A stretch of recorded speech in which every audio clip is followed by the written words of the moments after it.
Hello everyone, my name is Somik, and today we will be seeing how to use Metasploit, what is it, and what all can be done using the Metasploit in the field of penetration testing or vulnerability assessment and scanning. So what is Metasploit? It's just a framework that contains a suite of tools which can be used to perform the below mentioned tasks, which is testing security vulnerabilities, enumerating networks. Enumerating means to gather information of network devices. It could be your machines connected on the network, your networking devices, switches, routers, any device that is on the network. Then to execute attacks, like once you find a vulnerability, you know that a system is vulnerable or any specific service running on a system is vulnerable, you can execute attacks using the Metasploit framework. Then it can be used to evade detection, like there are certain methods with which Metasploit is used to like break into systems by maybe certain methods or maybe by creating certain files. So those files need to be encoded in order to prevent detection from the antivirus or maybe the intrusion detection systems or intrusion prevention systems. So one of them is the Shikata, that's an encoder which is used to encode or you can say obfuscate the payload or the file that is to be sent onto the vulnerable device to exploit its vulnerability. So by encoding or obfuscation means you're kind of altering the code or the signature which the detection system, if it reads a file or tries to open the file and go through the code, it will not be able to understand if it is a vulnerable file and a virus or something. So that is just a way to bypass the intrusion detection system, antivirus, or the intrusion prevention systems. So this is the Shikata is one of the very basic and well-known encoders. However, nowadays even the free versions of the Windows antivirus or the AVG or McAfee, they easily detect this. So we may need to look for some other encoders in this case. So for testing security vulnerabilities, the example is Nmap. This is a command that is run inside the Metasploit framework.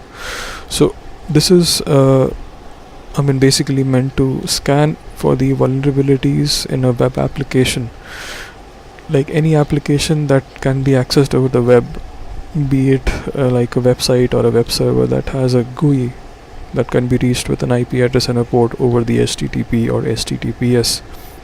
So if you run Nmap against that website or any web application, it will check to see it will check its own database, and accordingly it will try to understand if the web application is vulnerable to any specific or known vulnerabilities which can be found or understood with the CVE numbers.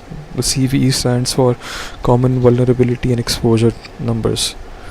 So that's how it will just display if the web application is vulnerable and what are the CVEs. So that can be used further to go through the CVE, and there it would be mentioned what is the vulnerability and how we can then go ahead and fix that. Then comes the enumerate, which means gathering information of a networking device. So for example, port scanners. There are multiple port scanners in Windows that one can use, like Angry IP scanner, that will simply, like if you give it a range of IP addresses, it will just scan through those IP addresses and try to fetch the port numbers that are open or closed and what services they are running. So that can also be done through Metasploit as well. There are multiple tools available for such small tasks. So that's one example of port scanner. It will display all the ports open or closed or filtered on a machine or any networking device over the network. Then execute attacks. So by execute attacks, what we mean is, for example, we tested a server, be it Linux or Windows, and we found there is a known vulnerability identified by a CVE number. So then we will look for the CVE details on certain specific websites, which we will discuss later in the module, and that will describe what is the vulnerability and how to exploit it. So Metasploit has built-in, you can say, codes or modules for every specific or known vulnerabilities. So we need not code them, we can simply load these modules and run those modules against the specific IP address or the host, and that will eventually exploit that vulnerability and break into the system, and thereafter the attacker can perform a number of tasks depending on the level of permission or rights he has gained.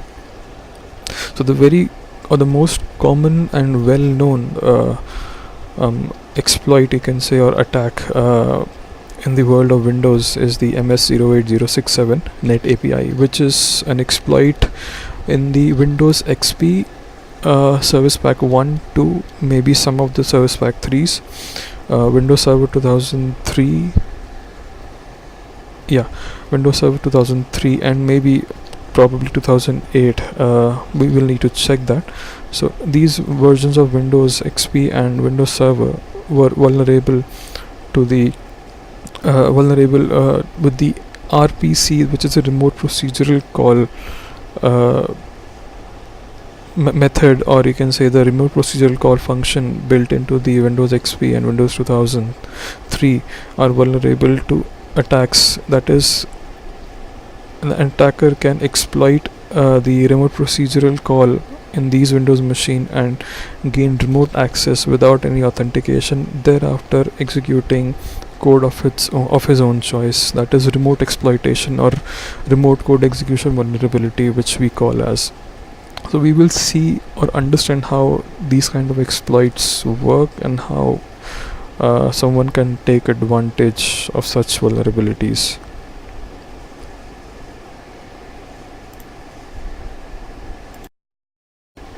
Okay, so now we move on to see how do we work on Metasploit.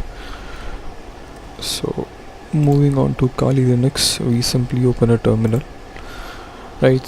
So before we start the Metasploit framework, we will first need to load the Postgres SQL service or the DB services which is being used by the Metasploit framework. So the command simply is serviced post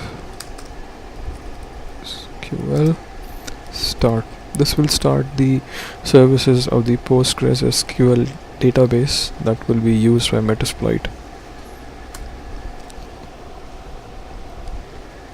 Then we will initialize the DB specific for the database specific for the Metasploit, which is done by the command of MSFdb init.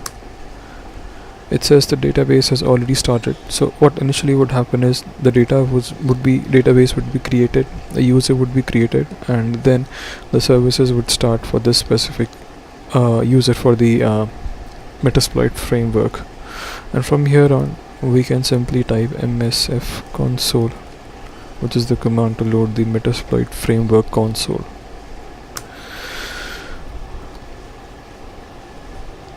So it takes a while to load because it will load all the information from the database.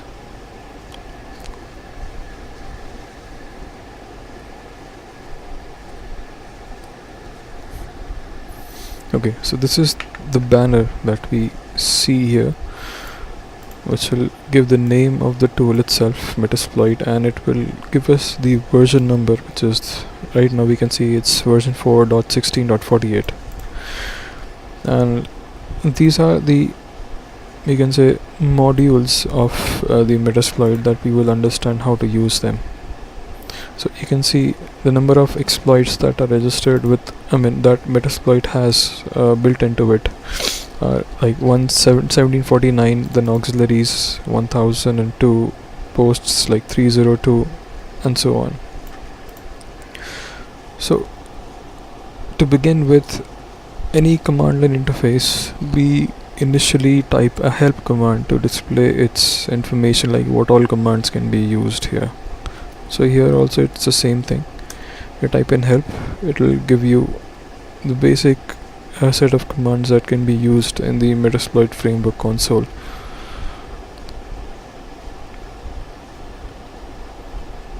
So we will see how we can use the very basic commands in order to set up an exploit and perform the action on the vulnerable machines. So in order to work with the Metasploit like a test lab setup, what I have done is I have set up 2 virtual machines.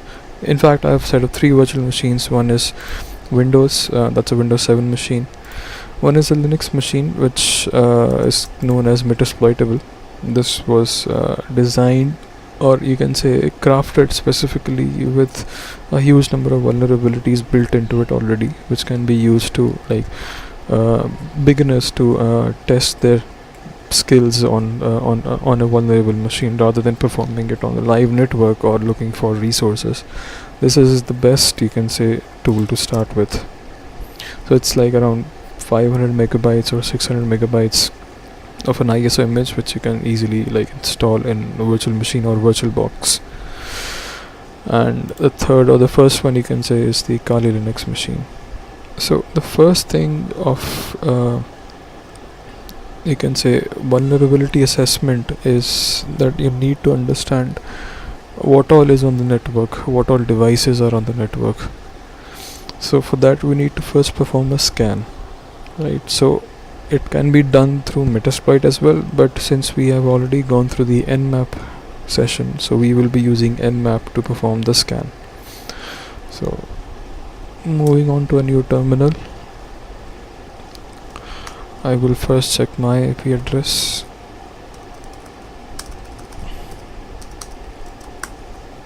So my IP address is 192.168.157.130, and I have made sure that the network settings and this VMware workstation are so that all these 3 machines are on the same network, that is a 192.168.157 octet subnet, sorry. So using Nmap,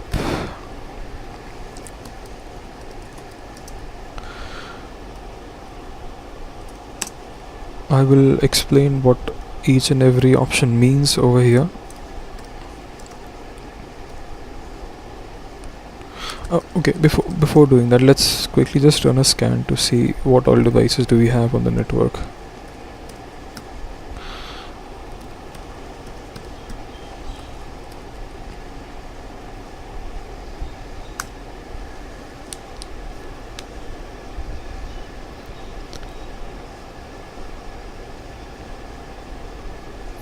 Okay, so the scanning is complete now. The syntax here, I mean, guys familiar with networking would easily understand, but for people who are not familiar with networking, this format means that I'm telling Nmap to scan the IP range of 192.168.157.0 to 254. So it will scan a range of 254 IPs and see which of them is alive on the network, and accordingly fetch what services or ports are open on it. /24 is the subnet mask of this IP or the network. So looking at the information collected, okay, so I can see Nmap scan report for this, which is 192.168.157.1. This is my machine, my host machine that I'm running, which is Ubuntu. So this is the machine, and we can see it has the SSH open, and on port 902 it has the ISS real secure service running.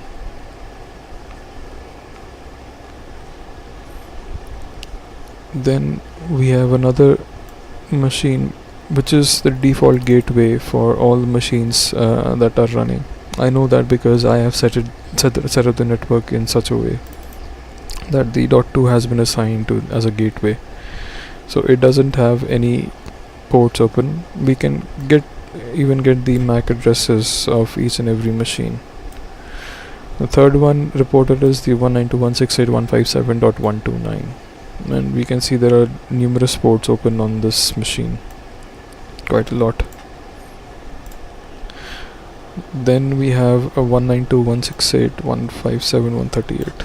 Okay, and it says it has port number 445 open, and it says Microsoft DS. So just by looking at this, we can for now assume that this machine is a Windows machine.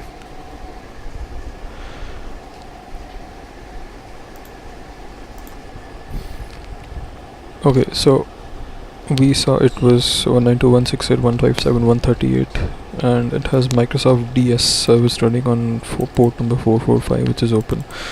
So we can assume that for now this could be the Windows machine which is running, the Windows 7 that I'm running. Then it's 192.168.157.254. This is a default IP address that always shows up in the virtual machine or the VMware workstation. I do not know what this is. Something probably internal to the VMware workstation. Has an MAC address as well. Then it's the last machine, which is the 192.168.157.130. So it doesn't have any port open on this.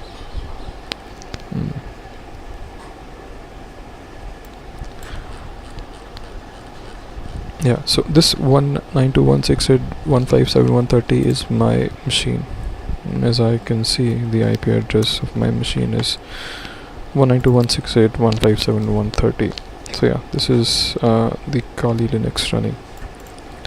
So looking at the information, and since we know that there is one machine which is the Metasploitable, which has a lot of vulnerabilities, so considering that, we can assume for now that this is the machine which is being displayed here with the IP of 129, as it has multiple ports open.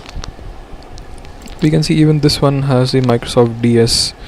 So here we are kind of in a fix that this may not be a Linux machine, but it could be Windows machine. But going through the information here, we see the X11.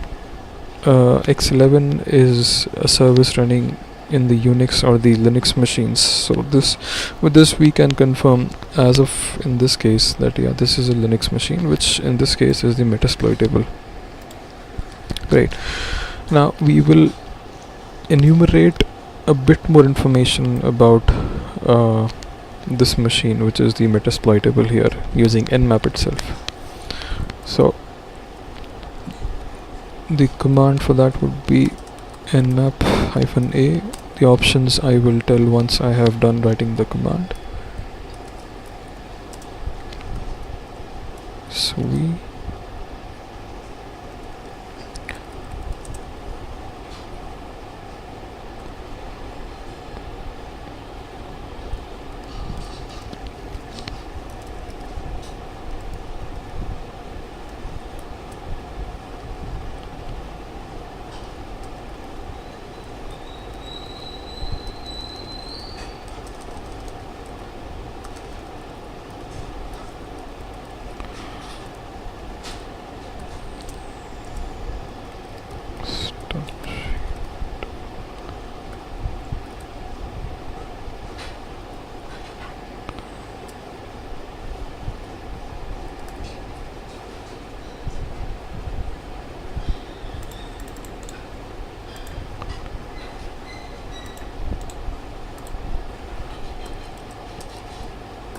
And at the end is the IP of the machine.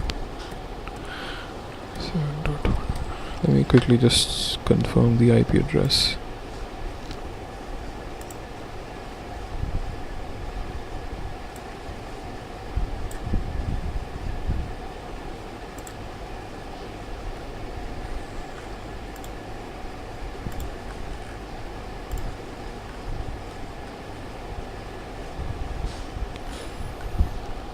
One 192.168.157.129.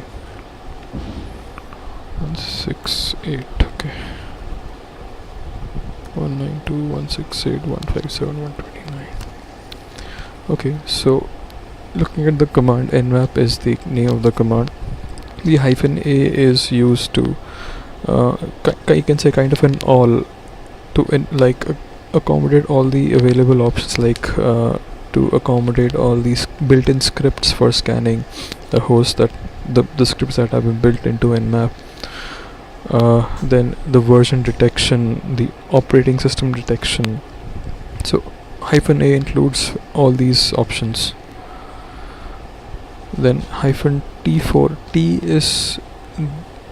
defines the you can say how quickly the scan would complete, and there are 6 levels, 0 to 5. So 0 being the slowest and 5 being the fastest. So that's determined by if we set a number from 0 to 5, that tells Nmap that how quickly the scan should complete, how much resource should be used, how much net bandwidth should be used. So doing a T4 or T3 is the default, which is normal. Doing a T4 would make it a bit faster. It would tell or maybe Nmap would understand, you can say, that the resource availability on the server is or the machine we are scanning is huge, and there is not much of load that would be like exerted on the resources or the network bandwidth. Then -SV, V is the version detection, which is already in the option A. However, I'm still specifying it so that we can see which option does what. So it will try to enumerate or find the version of the services that are running on each open port of the machine that we are scanning. For OS detection, we can simply do an -O, which would try to detect or try to detect the OS version basis the signature or some sort of fingerprint of the remote machine. So since this is included, I will not be adding this. The -- reason will tell Nmap to display the reason why the port is found to be open or closed, like we saw in the previous Nmap result for this machine, that certain number of ports are open. So Nmap will be forced to specify the reason as to why it detected or how it detected that the port is open. This is -OX is describing or telling Nmap to display the output in XML format. The reason we are doing it in XML is so that with some method which is mentioned further as in style sheet, we can open the rendered XML file into browser and then from there save as an HTML. So style sheet is another option, and that there is a file available online on the Nmap's website itself. So what this does is, Nmap using this nmap.xsl will render or you can say encode the XML file in such a format so that the browser or the web browser can read it, and from there we can extract the HTML format of the XML file. So this is basically, we're taking the pain of mentioning the style sheet and the XML format is just to generate a report, because in vulnerability assessment or in the field of penetration testing, the ultimate goal is to generate a report which shows what all tasks have been done and where all things need to be improved, or what is the outcome of the commands or the steps that we have taken. So let's go ahead and run this, and we will then see a report generated. And just before proceeding, let me just show you from where you could get this nmap.xsl file. We simply just need to Google this up.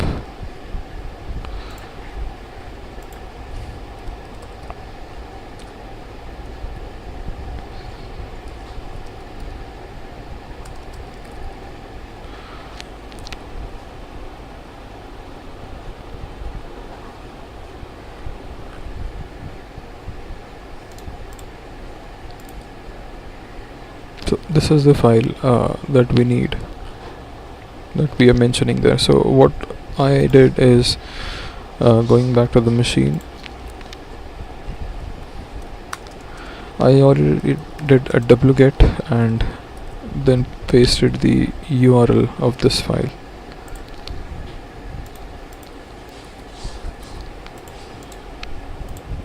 The moment I hit enter, the nmap file will be downloaded to the current directory that I'm in. So my current directory is /root, and if I run the command of wget and the URL which has the file at the end of the URL, it will simply download the file, and we can see that the file is available here already because I have downloaded this already. So that's the reason I mentioned the name directly, else the complete path name would have to be mentioned. For example, if the file was in pictures, so I'd have to write in the style sheet option as /root/pictures and then the name of the file. So moving ahead,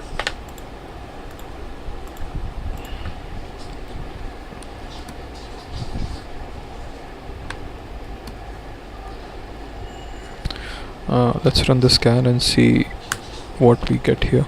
This will take a while, so let the scan complete and I'll be back. Okay, so the scanning is completed, and let's scroll up and see how much information has been gathered here. So yeah, this was the command. So we can see that it has scanned quite all the ports starting from 21. It has collected quite a lot of details in port 22, 23, 25. So it has scanned all the ports available that are open on the machine, and then it has tried to detect the OS. So it says the OS details Linux 2.6.9 to 26.33. How far it is on from my machine, it's just one hop away, and that's one hop is like one IP address away from me. Then it says the host name it has found to metasploitable.local domain localhost Unix system or Linux. So it's given quite a lot of information, and with which we can understand that yes, the IP that I have scanned is the metasploitable. Okay, so now since we have generated a report, let's go ahead and check that report. So first we will see where the report has generated, which should be the current directory where I ran the scan, which is /root. So looking at the directory details, this is the file that has been created. Just make sure that the file, the nmap or the style sheet, and the generated file, the XML which has all the results in it of the nmap scan, should be in the same directory.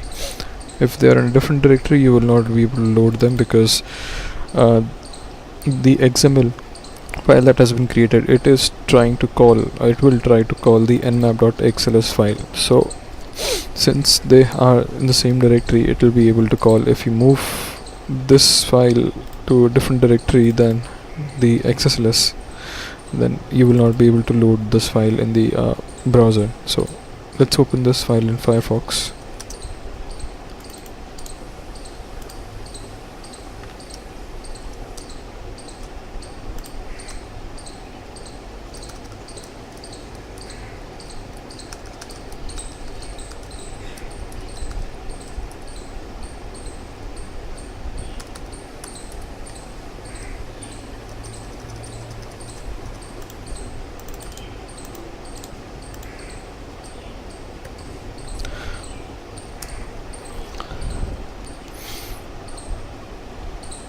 Okay, so here we can see that a report has been generated by Nmap, and it says the scan summary is of the IP 192.168.157 and 129. Let me zoom in a bit. So this is the scan summary, and it gives me that what command was run in order to generate this report. So this is the exact command that I ran from the terminal. It gives you the time and the IP address and how much time it took to scan using the Nmap. So it gives me the IP address, the MAC address. For here it shows VMware because I'm running this machine on VMware. Had it been on a physical machine, it won't be displaying the VMware. It would be showing some different option, or maybe the hardware name or something, but not VMware. So it says 977 ports scanned, but not shown below as they are in state closed. So closed state is like the ports that are not open. Right, so the ports that are open, we were able to scan them, and this is a pretty good report that has been generated here. So we can see, starting with the columns, it says, it gives you the port, the state, and the service that's running, the reason. If you remember the hyphen reason that I had placed in the command right here,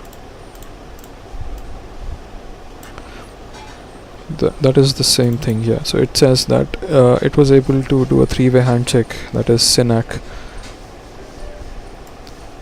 That's a reason. Not SYNAC, that's not a three-way handshake. So like my machine sent a sync packet, and in return the machine, the Metasploitable Linux machine, gave me an acknowledgement. So that's basis that Linux or Nmap was able to understand that yes, this port is open. The product or the service, the name of the product which has enabled FTP on port 21 is VSFTPD. Version of this software is 2.3.4. No extra information available here. So we can see a couple of things. It says FTP anon, that is anonymous FTP login allowed. This is the exploit, all you can say the vulnerability which we will be looking further in this module. So accordingly, it gives you the details of the FTP session. Then we have the SSH host key, that is the SSH service is open. These are the encryption keys of the SSH service. The product is open SSH. Reason again, sync and act, that is my machine sent a sync packet, and the Metasploitable sent an acknowledgement. Service running SSH. Version is 4.7. The protocol of SSH is 2.0. Then we have Telnet is also open. The product name is Linux Telnet D. No version available. Postfix SMTPD, that is a mail server. What commands are supported by the SMTP that is running on this machine, or the mail server or running on this machine, on the Metasploitable machine, have been listed below. Then we have the DNS service running on port 53, version 9.4.2. so like this, we have Apache as well, that this also is running a web server. So let's see the web server. So this is version 2.8. the port number is 80. Okay, that's one thing we will see by loading this application's GUI. Then remote procedural call info, I believe that's what it says, RPC bind probably, right? And Samba server is also running. My Pro FTPD, this is one more FTP service that is running on this machine. Yeah, so we can run multiple services on one machine which support the same operation. For example, FTP is running using two different applications, products, sorry. So one is Pro FTPD, the previous one was VSFTPD. The only difference here is the port number that is being used. One service at a time can only use one port. It is also running MySQL. Postgres is also running on this. VNC is a service that is used to take remote desktop service. In Windows, if you know, we use the remote desktop, the built-in option in Windows to take a remote desktop control.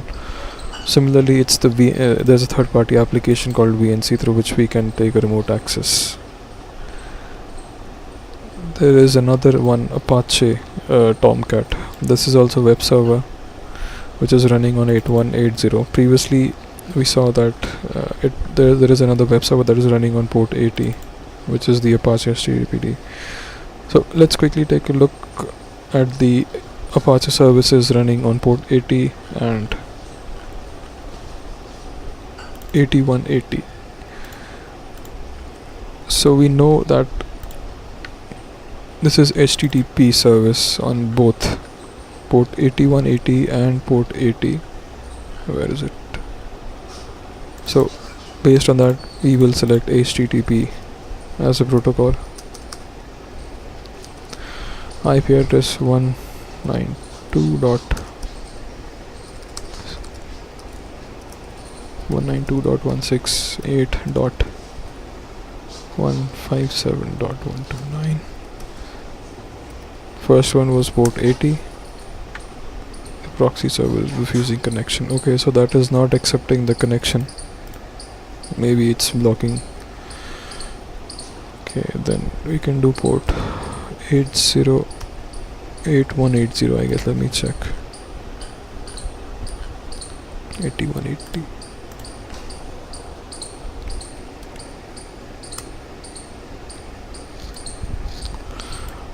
Just a minute, let me try it from the base machine.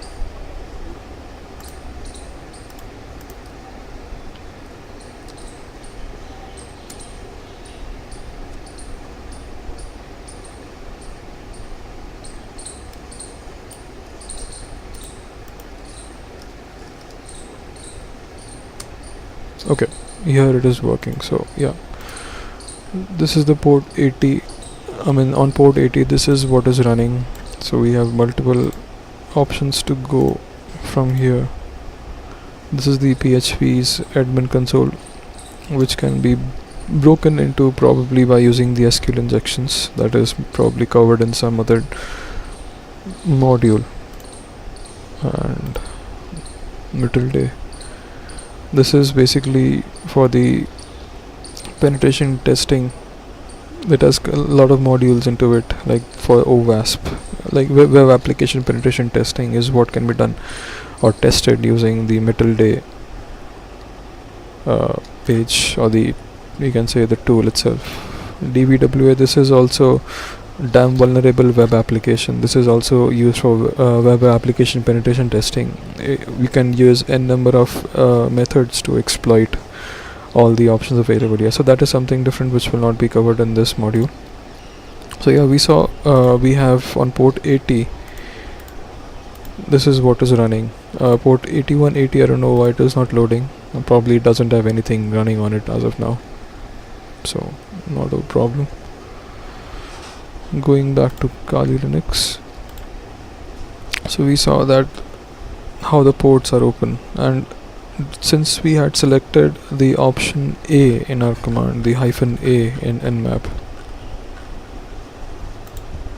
right here, so this, it has done the OS detection, it has done the version scanning, which I explicitly mentioned here just to demonstrate. So looking at the scripts that were run, let me scroll down. So host script output, so these are the scripts that have been used: clockskew, nb stat, smbos discovery, smb2 time. So and the output that has been generated by these scripts. So these scripts were incorporated because we use the -A option.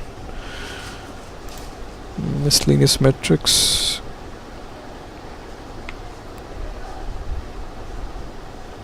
Okay, so this gives networking details, that IP results, ARP response. Okay, so this was the report generated by Nmap. Now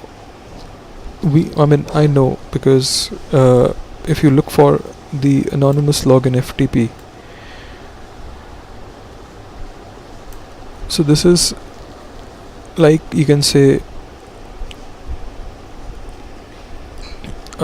anonymous FTP login, you can say, is like a misconfiguration or a default configuration that has not been disabled. So what happens is, you can, when you log into an FTP account, you can simply type in the username as anonymous and hit enter, and you will log in. So that is what anonymous FTP login is. So this is the mistake or a miss from an admin, the sysadmin, who did not disable this option in the configuration file of the server, which can easily lead to any attacker who has the access to this IP or this machine to log in to the FTP service, and from there depending on the level of permission or rights that has been given by the administrator in the FTP configuration file. The user can then perform number of tasks. So apart from that, if you look at the version 2.3.4 and if you try to look out for the vulnerability, you will find that the version 2.3.4 of VSFTPD product specifically, not FTP but the VSFTPD should the product of which the 2.3.4 version was vulnerable to a remote attack, and there is a backdoor built into this. So what happened was, back in 2011, the master repository from where the Linux distributions collected their VSFTPD for FTP service, the master distribution system had been, you can say, hacked or taken access by some hacker which is not known, which is still classified even on Wikipedia. So that guy had customized the code of VSFTPD for specifically version 2.3.4 and back in 2011 and uploaded it to the master repository. So any machine that has this version of VSFTPD running, there is a backdoor built into it, and wherein the user can the attacker can, without any authentication, log into the remote machine and execute commands with the root or the admin privileges. So this is what we will be using as the base in order to see how we can perform this task in Metasploit, and thereafter I will show manually what exactly, how the backdoor actually works, what was built or coded into the VSFTPD 2.3.4. So yeah, let's move on to the Metasploit window now. Okay, so getting back to Metasploit, before we perform any sort of task on the Metasploit, let us understand its structure, the directories related to Metasploit. So moving back to the Kali Linux machine. Okay, so there are a couple of directories that we will see that are related to Metasploit in order to understand what they actually are.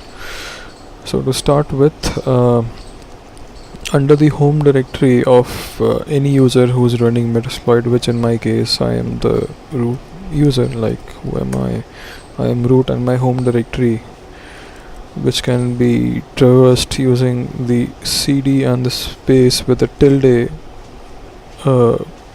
option of the command. So this is my home directory, and there is a file called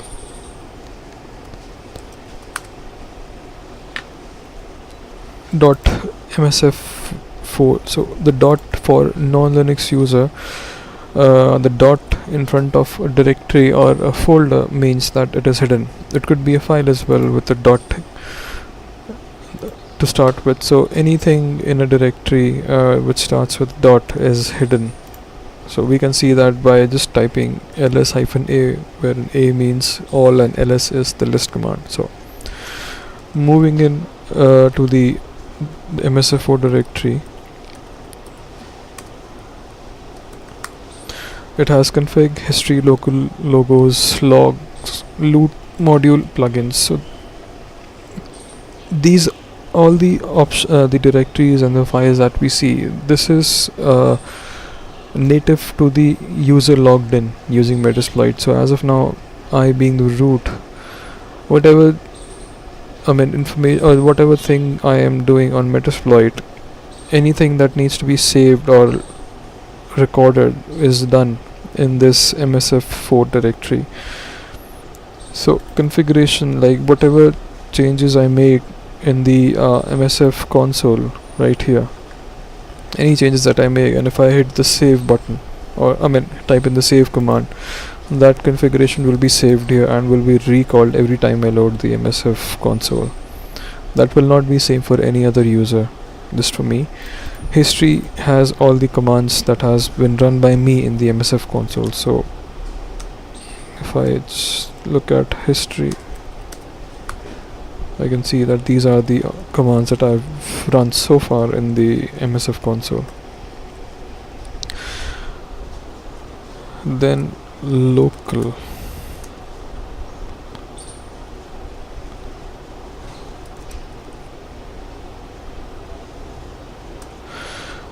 So local probably would be anything that I would like to save or kind of make a backup of through the MSF console. Probably that would be saved to the local, which is just local to me as a user and not to anyone else. There are many more like logs, loots, modules and plugins. So for example, logs, if I go to logs,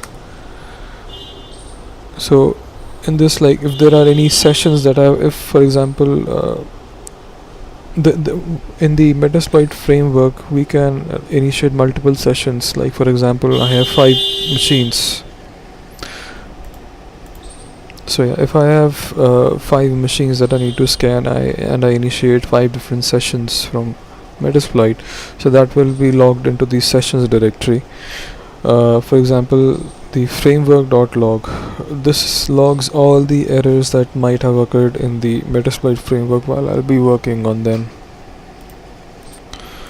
Let's give a quick read to that file, framework.log. So this would log any sort of error that I might have encountered. For example, I just tried to escalate the privilege and get the hash files or the dump the encrypted passwords of a user or remote machine, so the operation failed because some sort of parameter was incorrect. There was a call stack, so this call stack probably refers to the stack and heap that we usually talk about in memory management of any software. So yeah, there are a lot of things that we can see here if there's any error. Then loot is what the directory loot will be, the information or files or anything that we capture after we have exploited a machine.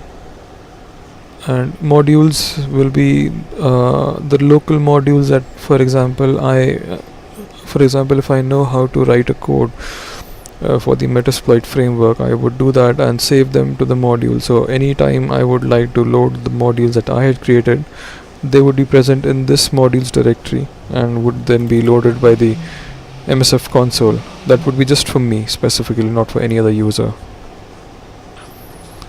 Similarly, for the like plugins that I create which are local to me, they will be loaded from here. So that's one directory. Moving on, we will now see the directory of the Metasploit framework.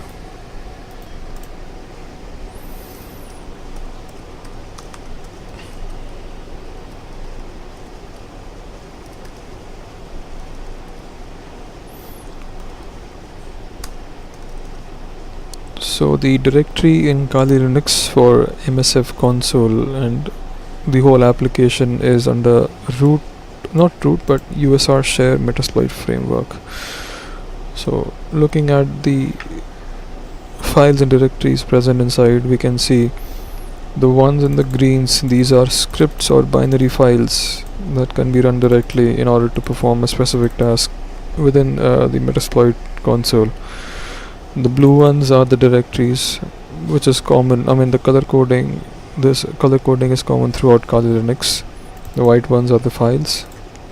So here we can see MSF console. This is a command that we run in order to launch the Metasploit framework console. MSFvenom, this is you can say another binary file which is a combination of MSF payload and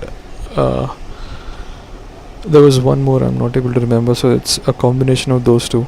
So what you can do is with MSFvenom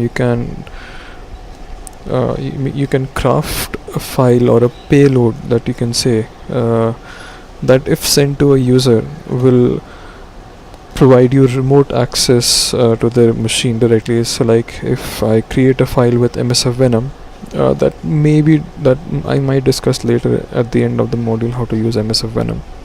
For now, just to understand what the function is, so using MSFvenom, if I craft like an exe file for Windows and I give it to anybody saying that this is kind of an application or update for your computer or any specific task that can be done, and if that user runs that exe file on his machine, he will instantaneously grant me remote access to his machine, and thereafter I could just take control over his machine through the shell or the command line interface and perform any task that I want depending on the privilege that the user has.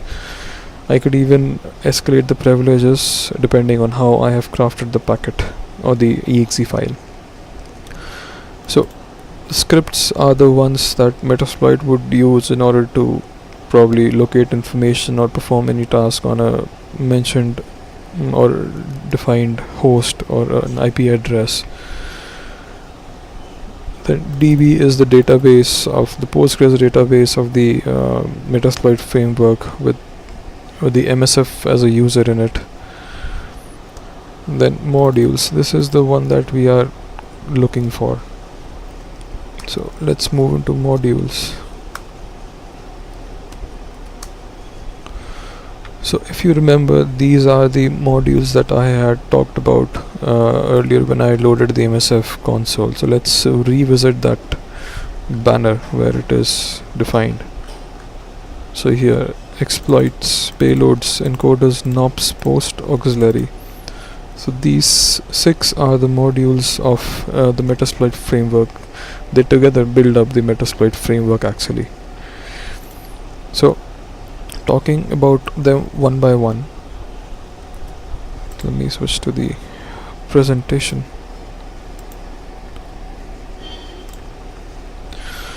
Okay, so these are the 6 modules of Metasploit that together build up the Metasploit framework. So to start with exploits. Exploits are the codes that take advantage of a vulnerability in a system. Now what does that mean? So if you remember here that I had spoken about the well-known exploit in the Windows XP and Windows 2003 machines, wherein the RPC, remote procedural call function, could be exploited or taken control of in order to gain remote access without authentication. So a code that has been written to exploit that vulnerability of Windows 2003 server or the Windows XP machine of Service Pack 1 and 2 and some part of the Service Pack 3. So that code would be called an exploit code because it is exploiting the vulnerability. Now vulnerability in this case would mean some sort of coding flaw or logical flaw that leads to a remote code execution or an attacker to remotely access that feature and in order to take control of the main machine. So that is so to exploit or take advantage of that logical or coding flaw is called an exploit. Then comes payload. So payload, as per the document, it says code that performs action the attacker wants after a vulnerability has been exploited. So for example, I being an attacker have exploited the MS08.067net API, which is the Windows XP and 2003 server RPC vulnerability. So if me being an attacker I have taken advantage of this flaw and gained remote access, thereafter what would I want to do is what is known as payload. So if it's a Windows XP machine, it has a calculator, a paint or something, any application. So if I want to launch the calculator, I would code a payload that would then, after the exploitation has been completed successfully, that code or the payload would run, which would launch the calculator, or maybe a message box that would say, hey, you have been hacked, congratulations, anything like that. So that's a payload. Auxiliaries are simple set of codes or scripts, you can say, that are mainly used for enumeration. They are not used for exploitation. They will just fetch the information, be it a vulnerability scanning or a port scanning, which in this case we have seen in this part that under auxiliary there are scanners which are known as port scan, using the SYN or the synchronization packet only. So auxiliaries do not perform exploitation, they simply scan and fetch the results depending on the type of auxiliaries we are using. It could be a port scanner, or maybe just an IP scanner to scan the list of IPs that are online or offline, or maybe a name of the service running on a specific port. Then comes encoders, which we have already discussed here, which are used for evading detection. So, for example, like I've mentioned, now since that I've told you about the MSFvenom, let me switch back here. So MSFvenom, like I said, can be used to create a crafted file for Windows, probably an exe file that can be that if run on the remote machine, it would not display anything. However, it would just initiate a remote connection to the attacker's machine. So if I want this file to be to not be detected by any detection system, like an intrusion detection system or an intrusion prevention system or just the basic antiviruses, so I will have to encode the file or the exe file generated by the MSFvenom. So due to encoding, once it gets into the system, the antivirus would try to like sandbox that file and try to decode and decompile it just to understand what exactly the task of that file would be, what it would be trying to perform.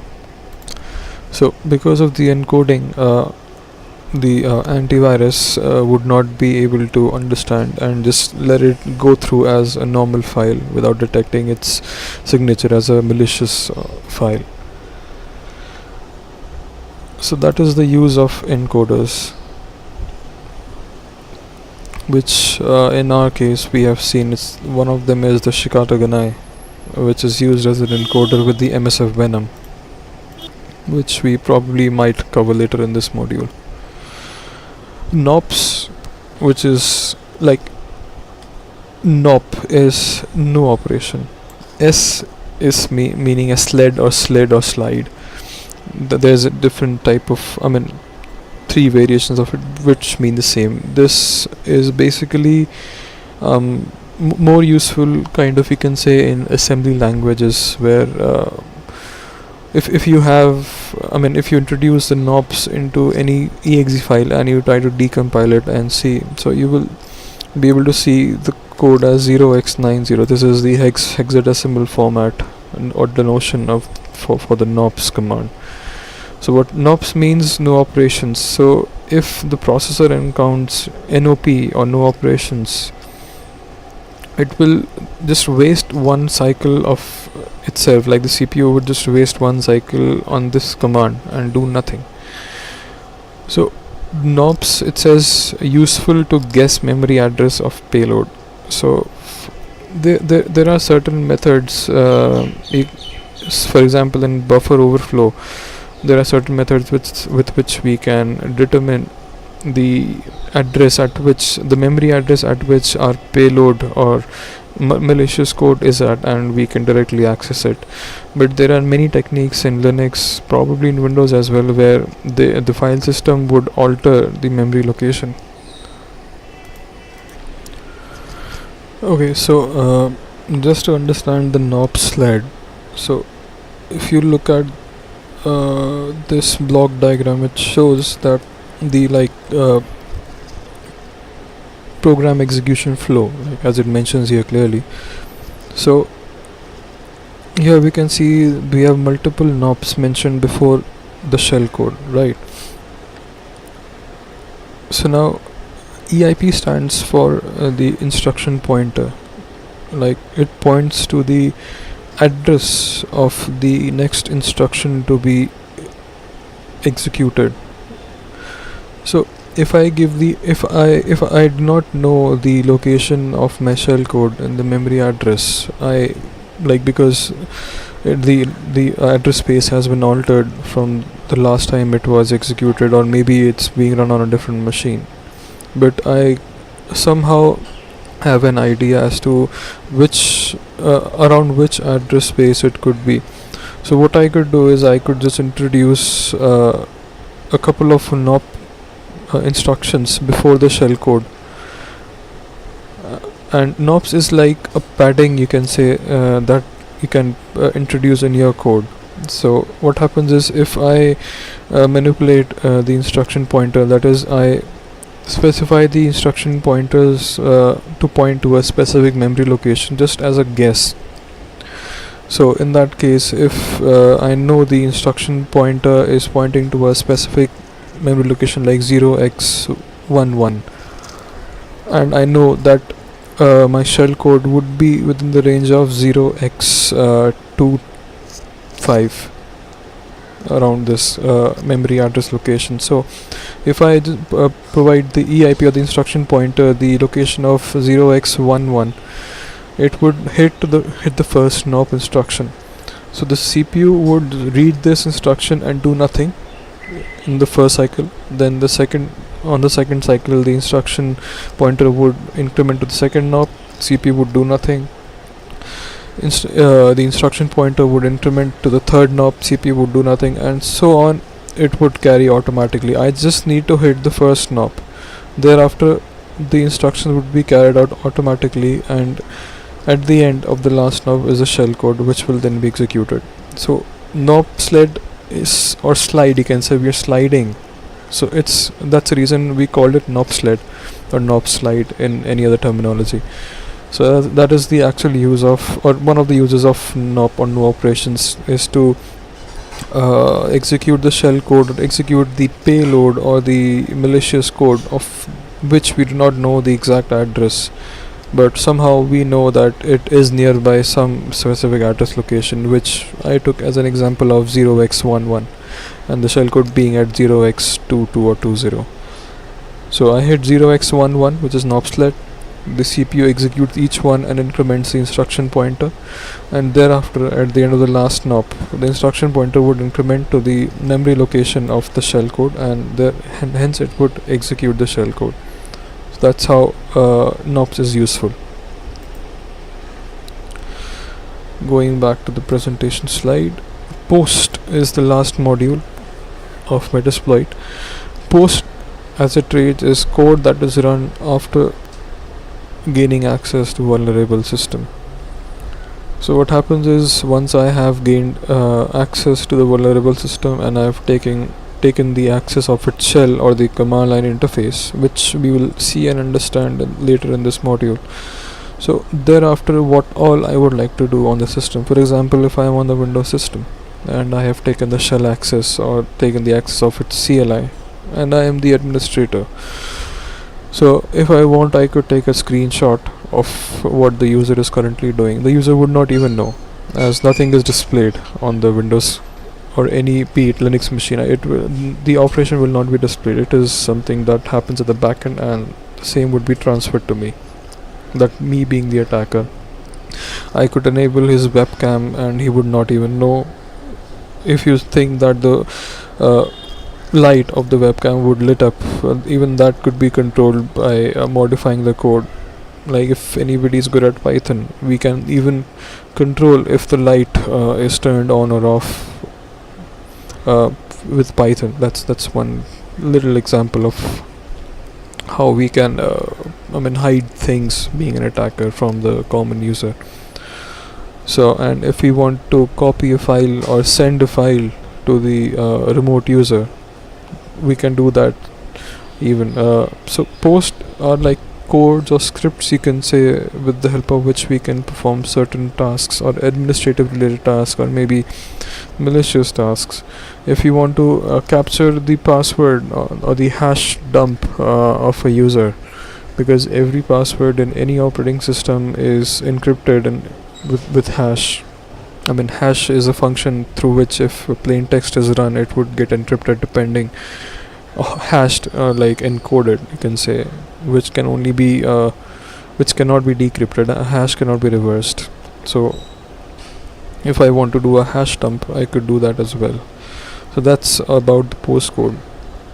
So these are the modules of the Metasploit, and the same can be visualized in the Kali Linux. So going back to the location where we saw the modules directory, which we are in right now. So auxiliary, like I said, are these scanners or scripts or codes that are used to just fetch information about the network devices, or if they have any vulnerabilities, depending on the version of the software they're running or any other method. So they just grab information, they do not exploit anything. So auxiliary. So there are many options in the auxiliary. So one being the scanner, like I had mentioned. So if we go to the scanner directory, we can see there are so many options that we could just scan. So maybe we could do some scanning operation for the SSH or the secure socket layer SSL. It even works for VMware port scans, like we said, printers. If we could just enumerate some information about the network printers, because HP printers are like the most common and known to have vulnerabilities on them, especially the network printers. So giving an example, like HP had recently started a bug bounty competition, wherein we could legally exploit their HP's network printers and find bugs and report, and we would be given a bounty depending on the severity or the criticality of the bug, which is then calculated with the CVSS, or the Common Vulnerability Scoring System. You can just Google it and try to understand more about it. So yeah, printers are pretty much vulnerable. There are even attackers. If you do a YouTube search, there is this group of attackers, or that's a security company. They were able to exploit some sort of remote code execution vulnerability in the printer's firmware, or in the printer. They modified the printer's firmware, and thereafter they were able to spread their code throughout the network on any computer. And how that began was they were able to we can say exploit the firmware of the I remember now. So what happened was they hacked a printer, probably it was an HP printer. So they hacked the firmware of the printer, through which they found out the VoIP devices like the Avaya or Cisco desk phones, and through this printer they modified the firmware of the desk phones, which was a Cisco desk phone, which thereafter enabled the cradle to not cut these call. What by that I mean is when you end the call by keeping the receiver, there's this you can say a button that gets pressed which ends the call. That's called the cradle. So even though one would just end the call by keeping the receiver, and that would eventually press the cradle, even then the call would not disconnect, and the attacker would be able to listen to all the audio conversations. So that's quite a big attack that had been performed to demonstrate the level of vulnerabilities in the printers. So moving on to port scanners.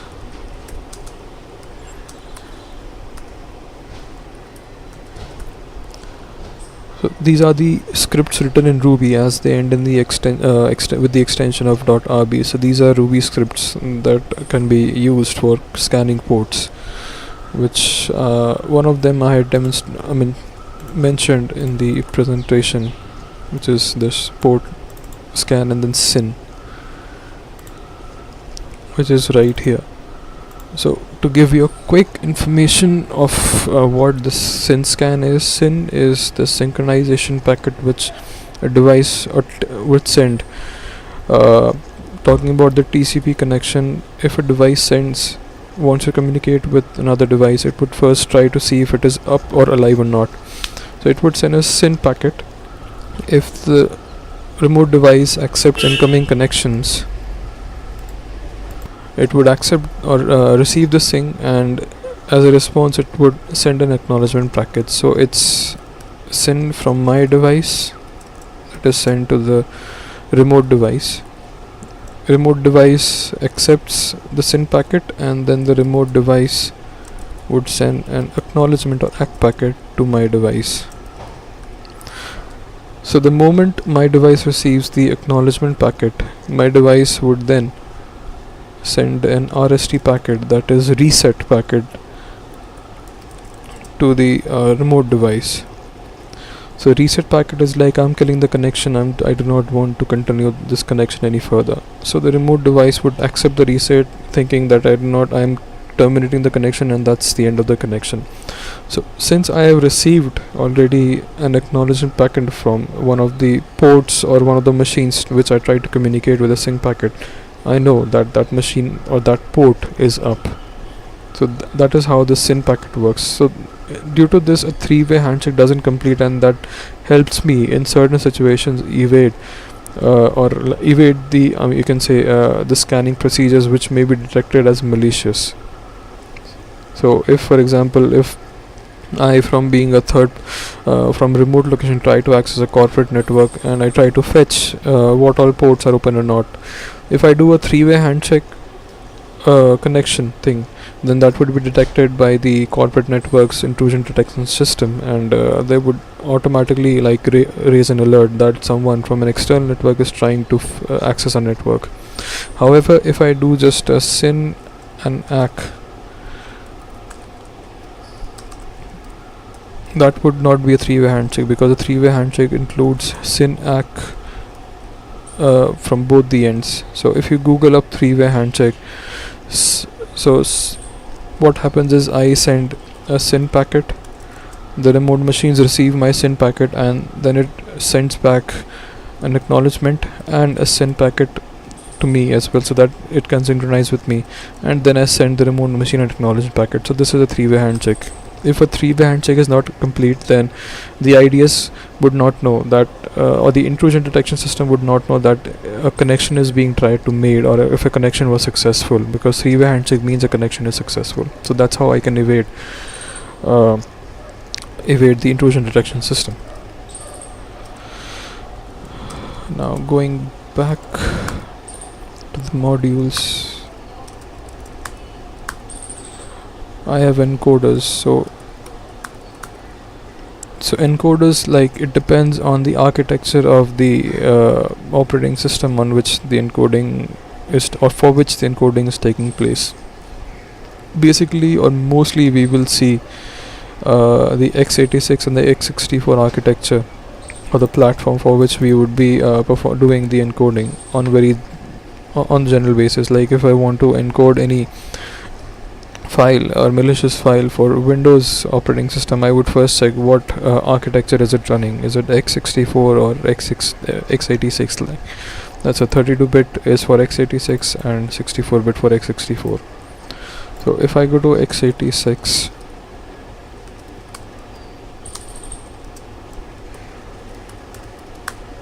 so here we can see all these scripts or encoding scripts have been written in Ruby, and there is the Shikata Ganai that we had been talking about since the starting of the module. So these are the encoders for the platform x86 only. If we change the platform, then we may need to look for the encoders, what encoders are supported for that platform, or maybe the operating system, or this processor specifically. Now I'm going to exploits. So the exploit depends upon the platform or the operating system that we are trying to exploit. Looking at the very common one is the Windows. So in Windows there are many exploits depending on what application or service we are trying to exploit. So for example, if we want to exploit the FTP, which we had talked about, so let's see, FTP. So these are the exploits specifically for Windows platform for the FTP services. Let me see.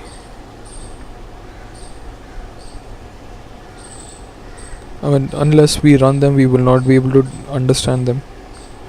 What exactly these are for. So eventually, as you start working with Metasploit and you look out for FTP services with different versions or with of different products who produce the FTP service, and if they have any vulnerability in them, those could be exploited using these modules.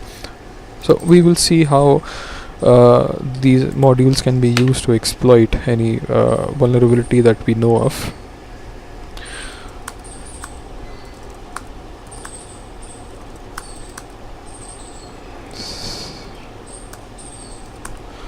These are the type of knobs depending on the architecture we can execute. So since the knobs works at the assembly language level, so that's like at every, you can say at the byte level or the assembly language level. So it depends on how you would like to pad the payload, or how many times you would like the knobs to be introduced into your code as per the diagram that we had seen. Yeah.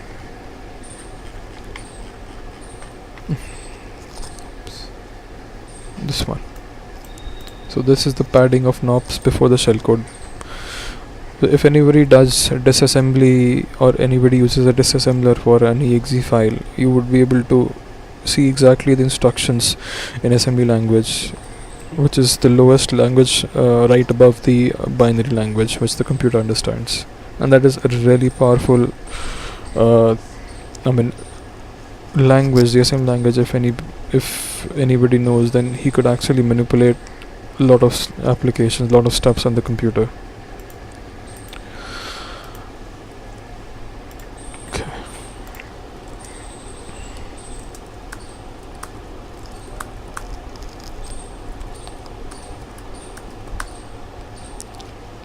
So payloads are the ones that, like I said, the code that I would like to execute once I've exploited a vulnerability and I've gained access to the system. So all these directory stagers or stages contain different types of payloads that can be executed. So the very common or the most common payload is the reverse TCP, that is a reverse connection from the victim's machine to the attacker's machine, wherein the victim would unknowingly execute a file that would initiate a remote connection to the attacker's machine. The attacker would just need to wait and listen for an incoming connection on a specific port.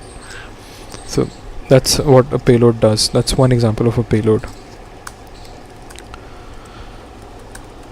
Post, again, what I being an attacker would like to do once I have gained complete access to the machine with root privileges or admin privileges to the shell or any other aspect of the operating system. So talking about Windows, the most common exploited operating system. So you can see that here we have couple of options like capture,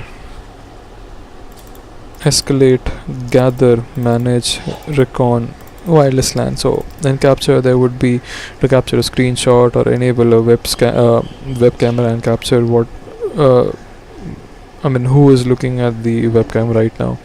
Escalate is escalating of privileges. For example, if I am a normal user, I do not have admin privileges on the computer, and somebody attacks me with Metasploit and he would like to become the admin rather than having the access or the rights of my user. He would like to escalate the privileges. Then this could be used. Gather information. He could gather information, probably could be like system details, what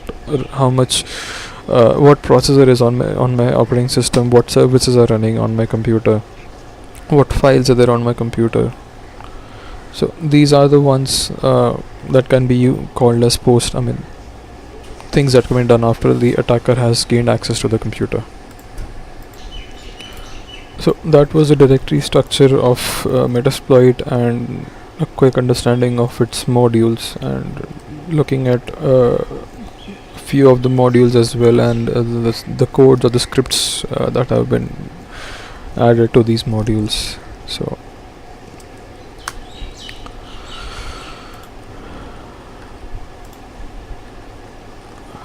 Okay, now moving on to Metasploit. So there are quick basic commands that we can see. So banner, that's the first thing. Banner is the first thing that is displayed on the MSF console when it's loaded. So like this whole thing is called a banner. Or if anybody is from networking who has worked on switches and routers, the MOTD or banners like display the first thing that when somebody tries to connect to a networking device. So similarly, the banner is in this case is this information that is displayed, which changes every time. So if I type banner here, you see every time there's a different banner. No, it's same. So it should shuffle, but it doesn't. Yep, so it changed. It takes a while to change. This banner gives a pretty good understanding of what penetration testing is all about. Recon is like you first listen for or try to find out through passive or active scanning the information about the target, that is a victim, maybe an organization or a single person, about the services on their computer, what operating system, the network structure, what devices does he have. Then you try to find the vulnerabilities on a system depending on what you have captured from the reconnaissance phase. Once you have the information about the vulnerabilities, you exploit those vulnerabilities, you gain access to the system, and then you execute the payloads, which will then perform a specific task which will give you further control on the system or whatever task you would like to perform. And thereafter, once you have gained the level of access that you would want being an attacker, you could then loot or collect all the data relevant to your need, like certain files or files, emails, blueprints or anything. So that's what loot is. This gives a pretty good structure to what ethical hacking or hacking could be using Metasploit. Or in all, not just Metasploit, this is this is the 4-step thing of how an attack is performed. So yeah, banner has been covered. Then we have version. So it's simple, the version should give the details of the version of the currently running Metasploit. It gives 4.16.48, which is same as which we can see here.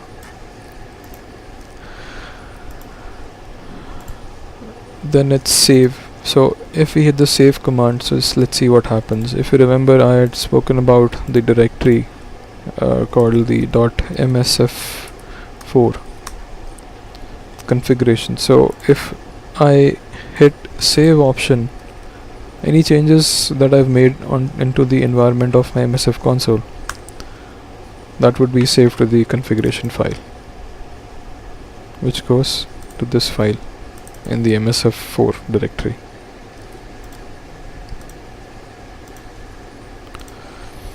Then sessions. So like I discussed before, give an example. If I am performing a penetration test on 5 different machines, so I could initiate 5 different sessions. So with that, with the help of the command sessions, I could view and connect to any specific session that I want. So like sessions -I, it does not have any sessions running as of now, so that's the reason it is not displaying. Else it would display that one session is running. It would give the IP address of the session and what exploit has been deployed onto that session or has been selected, the remote port or the local port selected, remote host, the local host selected, and so on.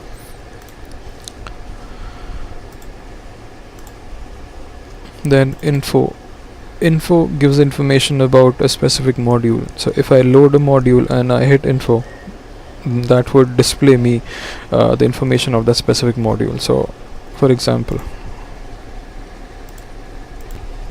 so trying to use the info, let's see, exploit. Windows.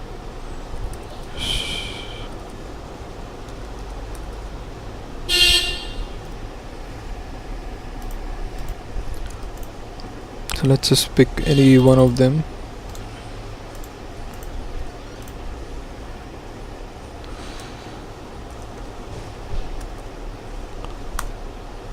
So you see, I'll just type it again to make it a bit clearer. I just typed in info and I wanted to check the exploit for Windows for the product Archaea. Probably it's a product, and then the name of the exploit is type 77.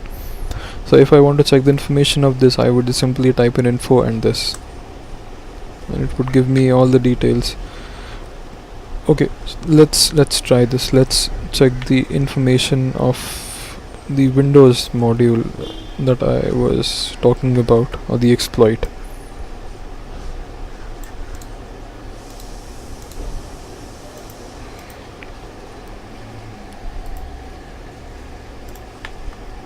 So info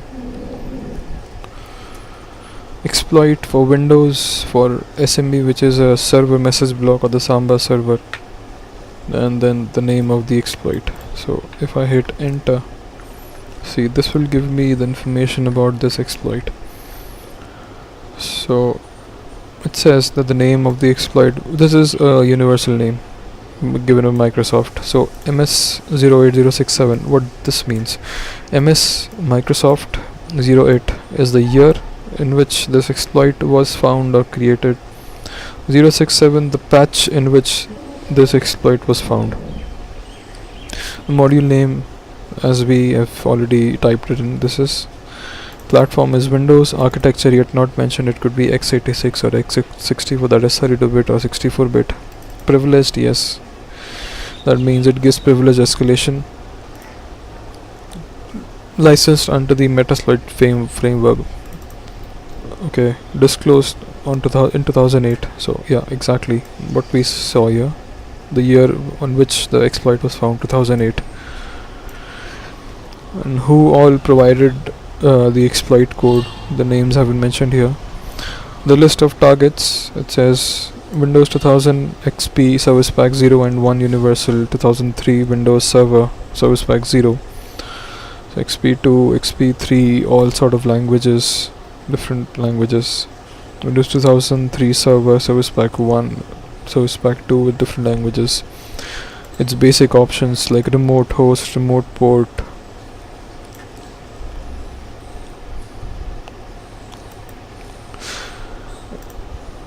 Okay, and the description, that what exactly is the exploit and what it does, or what part of the code on the Windows OS is affected by this exploit. See, it has a CVE number of 2008-4250, the one that I was talking about. Okay, and further Microsoft's articles on this, and by Rapid7. The Rapid7 is the company that now owns Metasploit, its professional version, and the the free version, or the community edition that we call. So even they have information about this. This is OSVDB, probably this should be the open source vulnerability database, and that's the ID of this exploit in the OSVDB. So that's how info is used. And now, what else? Show, okay. Show will display the options, or not information, but you can say details about an exploit, like what more could be included. So let me see if this code works here. Invalid parameter.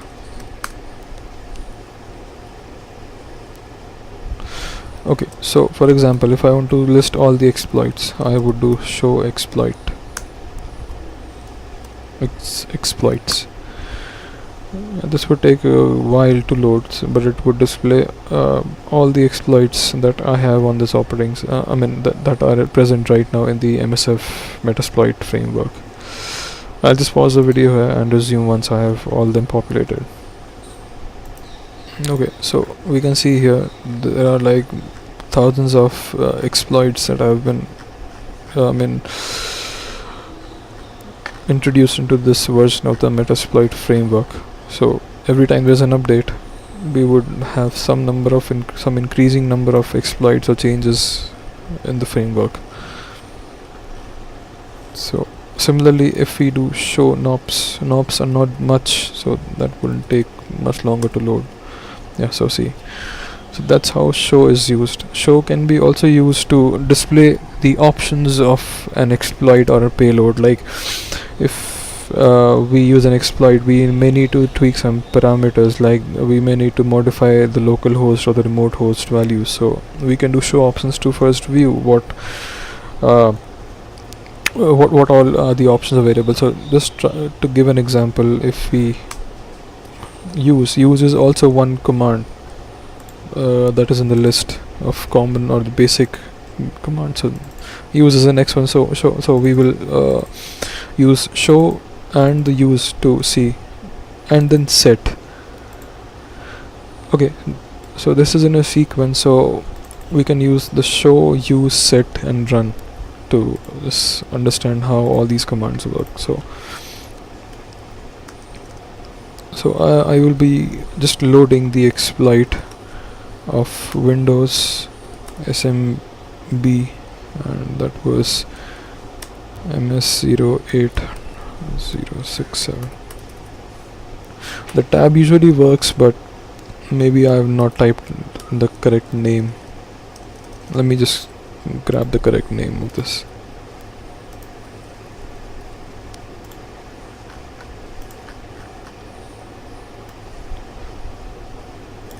Okay, so it was in exploits. Yeah.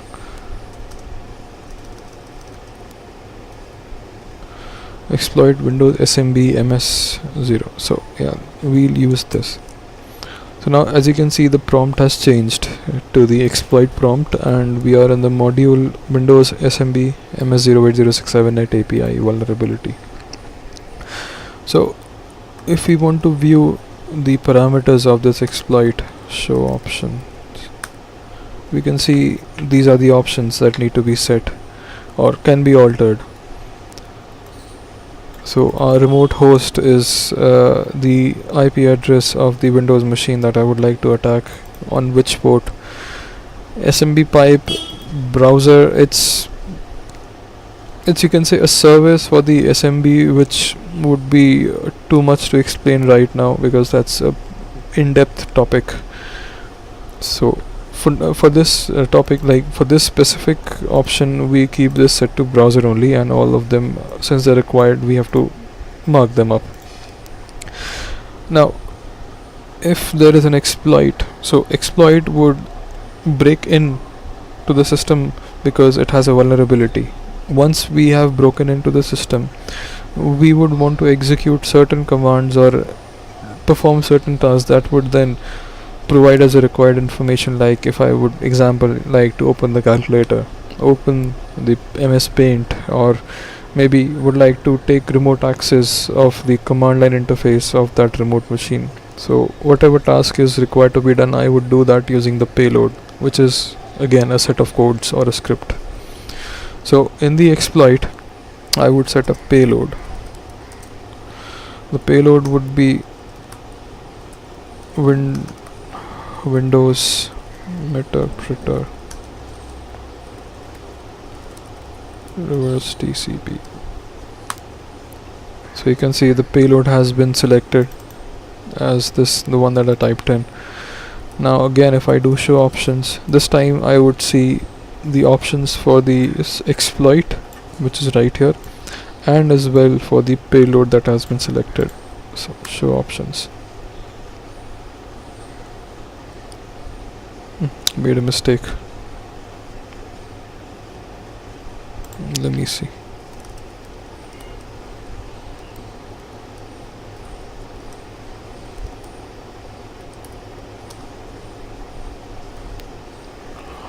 Okay.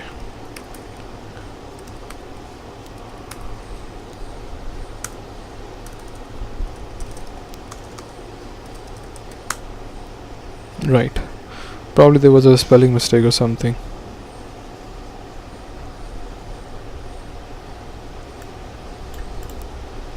Let it be. So yeah, we can see that for the module for the exploit module, these are the options, and for the payload module, these are the options. Again, they have an L host or L port. Exit function defines what it defines is like if the payload dies, payload being the code that has been executed, if it dies or it gets closed, how would the connection resume? Would it stay persistent or would need the payload to run again? So that's what the exit function defines.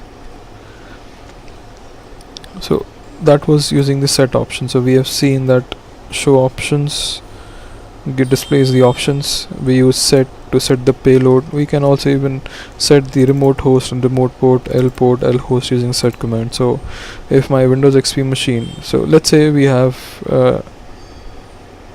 the Metasploitable, and we know its IP is 192.168.157.129. so I do set our host as 192.168.157.129.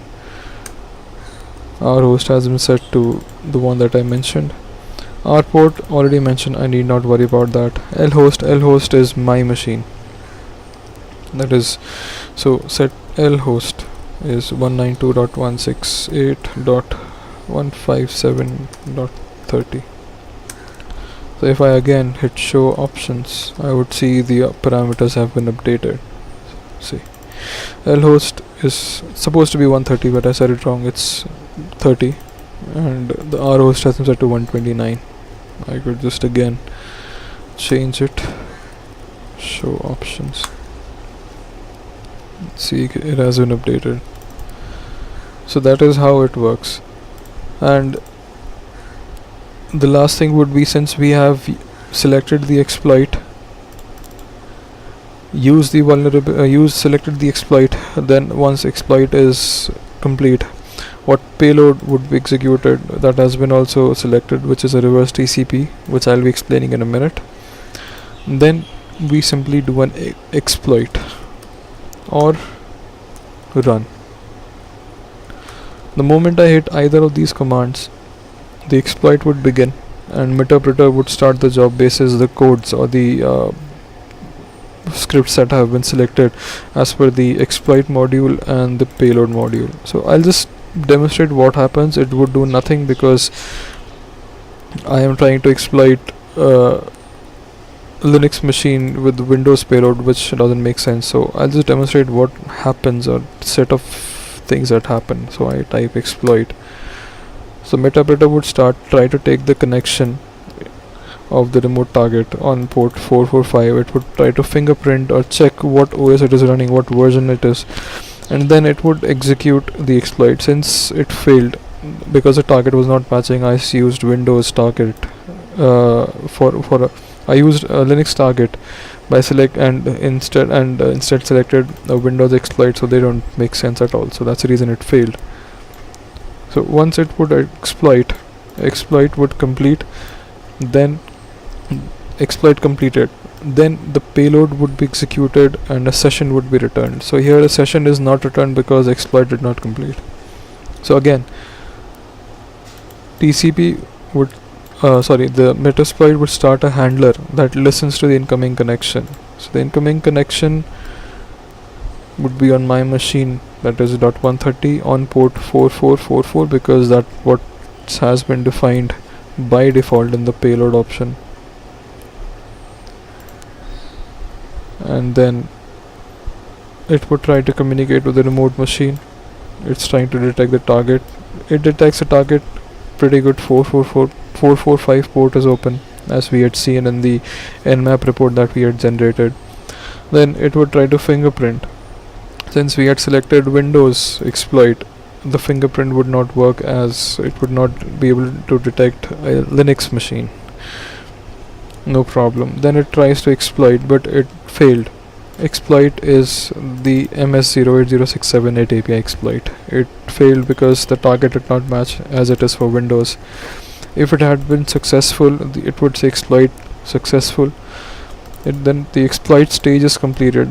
Exploit completed doesn't mean the exploit was successful, it just says that the exploit stage was completed. After that, the payload would be executed. Payload would be to bring a remote connection from the victim's machine to my machine, that is the attacker.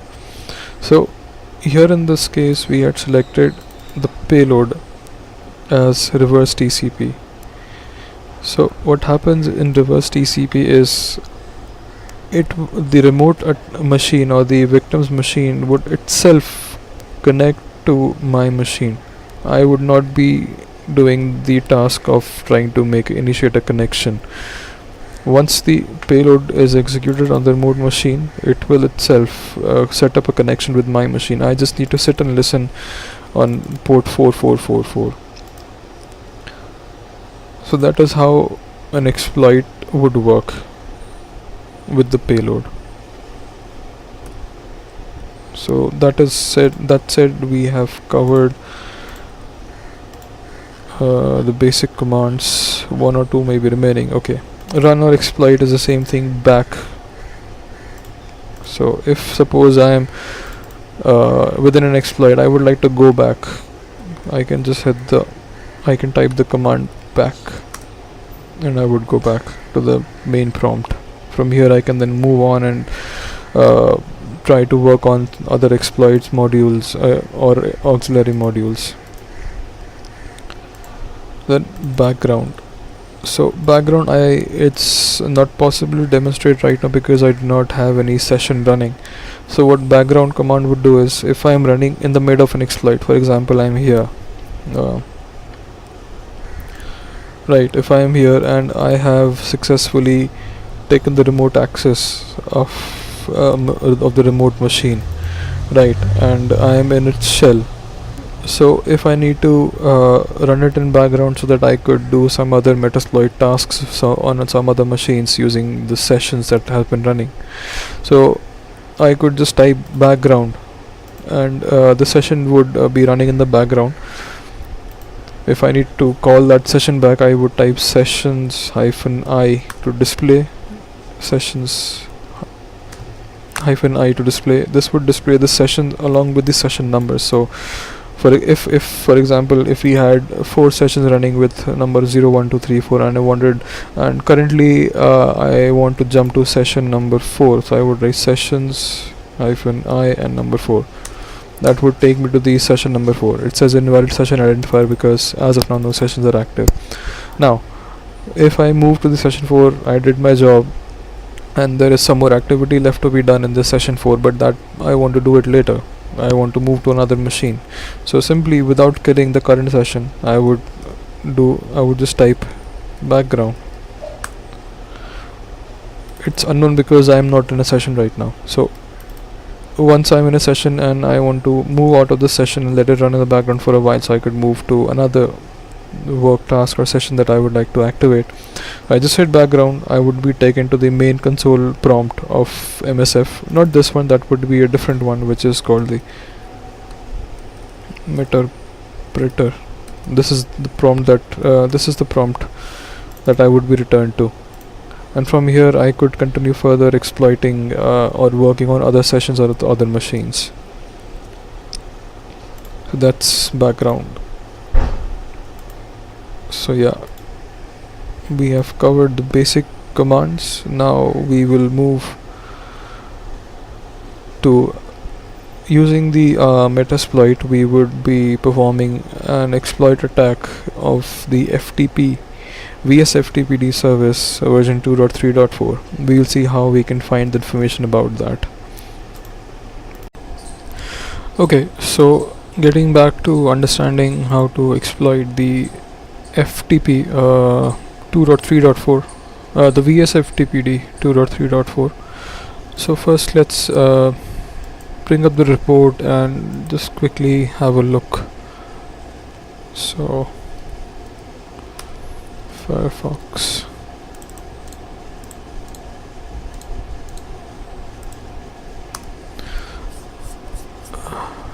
let's quickly take a look at the report that was generated by the Nmap. So just to give you a quick info, that since all these ports that have been logged by the Nmap are open on the Metasploitable machine, which is this machine. So since this is a machine that has multiple vulnerabilities, probably, so you could guess or understand that almost every other or all of these services would be in some or the other way exploitable or vulnerable to something or the other. So taking the shortest and the easiest to understand as of now for this session, we will be using the FTP.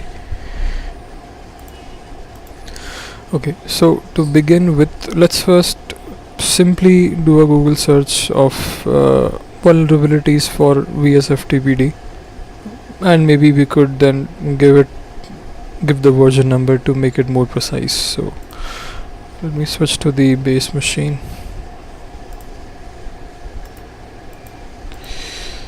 So we type in vulnerable PD.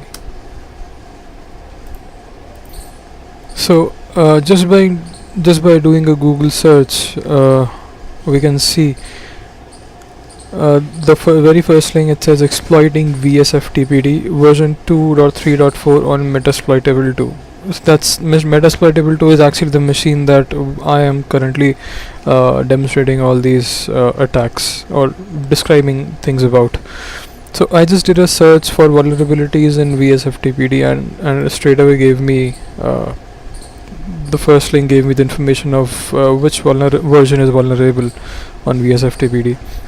Scrolling a bit down, we see another one that says VSFTPD backdoor command execution Rapid 7.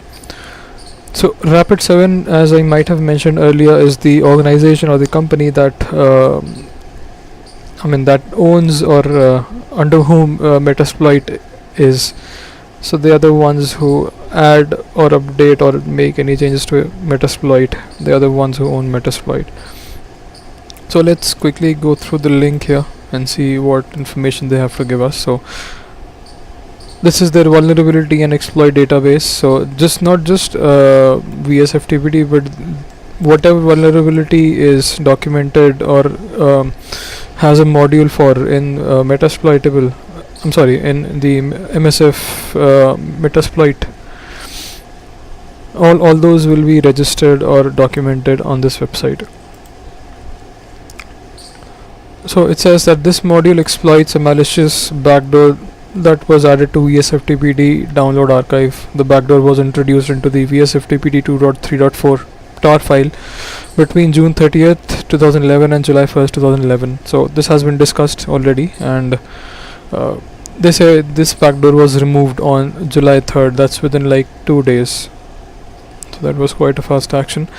Now the module name in the MSF console would be exploit/Unix FTP VSFTPD 234 backdoor.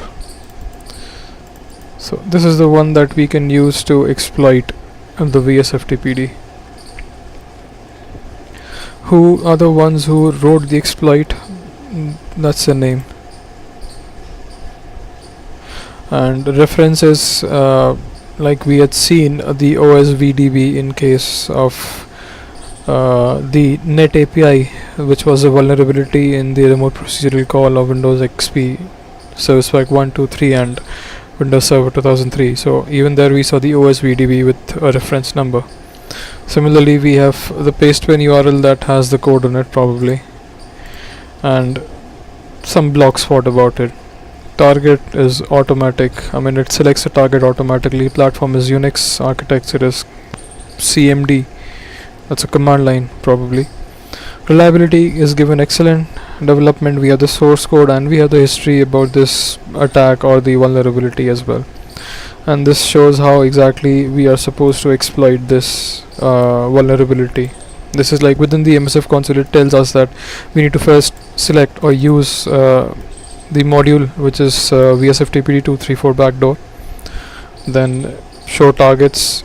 We would list the target over there, or maybe just give the target's IP address. So like we do set targets, again, show options was the one that we were using previously. Here we can see that we can hit the targets option as well. So we set the target with the target ID, then we again check the show options, and then we hit exploit. That simply explains how the exploit will be deployed using the MSF console. So let's go ahead and check and perform this task to exploit the VSFTPD 2.3.4 on the Metasploit table 2. So moving ahead to perform the exploit, let's get back to the MSF console. So let's launch the MSF console once again.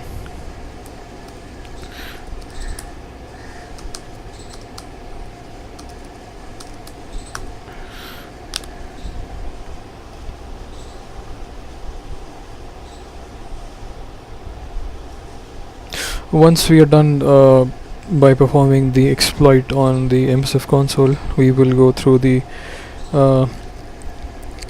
offensive securities website, or the exploit DB, which is another website of offensive security under whom the Kali Linux is as of now. So from there we will see for this specific exploit what is the code, its description and everything. So let's go ahead. So since it is for VSFTPD, we would do a simple search first for VSFTPD. Let's see what information it has. So we can see it gives the exploit name as exploit Unix FTP VSFTPD 234 backdoor, and it is the same as we saw on the website. Let's move on to the website. So even here is the same module, exploit Unix FTP VSFTPD 234 backdoor. So that's the only one which we can see from here as an exploit for this VSFTPD 234. So to begin, we will use this exploit to load this module. The change in the prompt tells us that we are into the module of VSFTPD 234 backdoor. So we'll go ahead and check show options. It says our host is required, which is not here present. Then our port, which is 21, is present. In the website, on the website, we saw exploit targets. We saw this option as show exploits in the command. So it says show targets. So if we do just show targets, let's see what it shows. It shows us the target, exploit target, and the ID is set to automatic. So that's pretty good enough for us. We don't need to manually specify any target here. It will automatically perform the target selection. So all we need to set is the R host here, because that's what is missing, and it is mentioned as required. So set R host and the IP of the Metasploitable machine 192.168.157.129. Just to recall, I had collected this information from Nmap. I ran a scan of Nmap over the whole network of 192.168.157.0, and from there I found the IP of the Metasploitable machine. I am keeping the port 21 because in Firefox we checked that the port for VSFTPD 234 is port 21. So yeah, that's the reason. Had it been running on a different port, we could have changed that by doing set our port and the port number here. So that is not required as of now because the port is set to the correct one. Again, show options just to make sure we have all the information set up correctly. 192.168.157.129, that's right, port 21 is correct. So moving on, the third command would simply be exploit, or just type in run, either of them works. It will start the exploit and you can see the information that it is displaying here. So it says it's the Metasploit is hitting on the Kali machine, which is running the MSF console, is hitting the Metasploitable 2 machine at port 21. It captured the banner. It's where it's 220 is the OK check, saying that yeah, the 220 is a successful code for success. It gives information. It is VSFTPD234. User 331 given. Please specify. All this information being captured or provided by is being done by the code or the script that has been that has been put inside this module of VSFTPD234 backdoor. It says backdoor service has been spawned, handling. Then it provides a UID with which I am currently logged into the Metasploitable machine. So I can see the user ID and the root ID and the group ID, that is GID is group ID. Both are root. So this means I have root privileges. Then the Metasploit found the shell to which it has connected. Command shell session 1 is opened here. So you can see that the Linux Kali machine, which is running the MSF console, is contacting from port 34215 to the Metasploitable 2 machine on port 6200. So how come the port changed here? This is the backdoor. The backdoor is residing on port 6200. That is the reason. First it connects to the port 21 using FTP commands, and then from there it connects to the backdoor port on the same IP, which is 6200. Once we are done with looking at the exploit is done. Now we'll just perform a few commands just to demonstrate and confirm that yes, we do have access to the Metasploitable machine and we are the root. We are logged in as a root user. So once we are done with that, I would go ahead and give a quick understanding of how manually this can be performed. So that's a disclaimer. Not every exploit can be performed manually just by a few commands. There needs to be some sort of scripting or mostly scripting involved in order to perform the task. So this one was the smallest and the easiest one in terms of exploiting and understanding what the exploit is or what exactly happens at the back of the VSFTPD service. How come from port 21 we then move to 6200 port, why the backdoor is set to this port, etc. So this tells the time and everything when the connection was successful. So now you can see we have got the command shell. So if anybody would know about FTP, once we log into FTP, probably one would not see a prompt, which in this case is not visible, right? So simply just to check, we type in pwd, which is present working directory.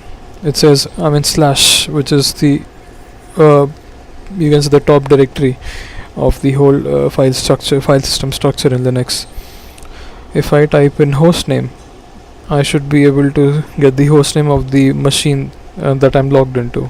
For example, if I switch back to my machine, which is the machine of Kali Linux, let me just open a new tab. So here, if I just type host name, it says Kali. So this is the host name, because I can see root at Kali. Root is the user, Kali is the host name. So similarly, we just type in host name. It says Metasploitable. We do an IP check. This is the loopback adapter. This is the Ethernet adapter 1 and Ethernet adapter 2. So we can see Ethernet adapter 1's IP address is 192.168.157.129. So this IP and the host name confirms that we are logged into the Metasploitable and not to any other machine or the local host itself, which is Kali Linux. Now to check who am I on this machine as a user, it says root. So this shows that I have root access. So clearly I have logged into the Metasploitable without performing any password or authentication. No authentication was required here. There was no validation for the authentication. Why I say so is what we will see in the next stage, where I explain how this exploit actually works manually we'll perform this rather than using Metasploit, not through coding but through certain steps which will help us understand the procedure that happens for this specific exploit to occur. Okay, so if I would like to read the password file, so that's in etc pass wd. Just an FYI, in this mode wherein we log in to an FTP user, the tab or autocomplete won't work, so we need to type it completely. So we can read the password file for all, for the Metasploitable machine. So pretty simple, we can do anything that we want. We could just delete anything, add anything, fetch anything. If you know the FTP commands, you could just fire the FTP commands and get the information. So this is actually not even the FTP session. This is like a direct TCP stream through which we are reading and writing information. This is not even the FTP session, because in FTP session we couldn't have typed in all the system commands. FTP's console has very limited commands, so this is not even the FTP session. So the FTP session ends here. The moment we see backdoor service has been spawned and then they found a shell. The shell is the bash shell to which, or the environment to which we log in. So to check which shell are we in right now, probably this would be the command $0.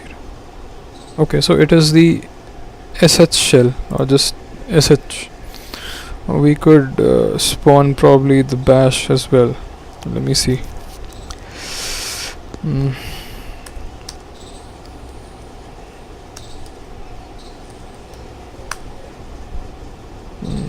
It doesn't have a bash, so probably this machine may not have a bash shell, just an sh shell. So yeah, this is the shell which we have found. So we are actually logged in as a root user into the shell, just like I'm working on Kali Linux. This is a shell. So this is the bash shell that I'm logged in. From here I can type any command. I am the root user. Similarly, on the Metasploitable we have been able to access the sh shell as a root user. We can check again with who am I. So it says root.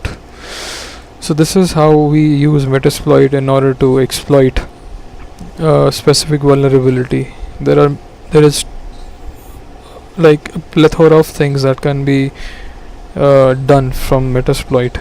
A lot of things that can be done, but that's something one has to work out and explore and then come to understand how things work with Metasploit. This is just one aspect of it, maybe just 1 or 2% of Metasploit.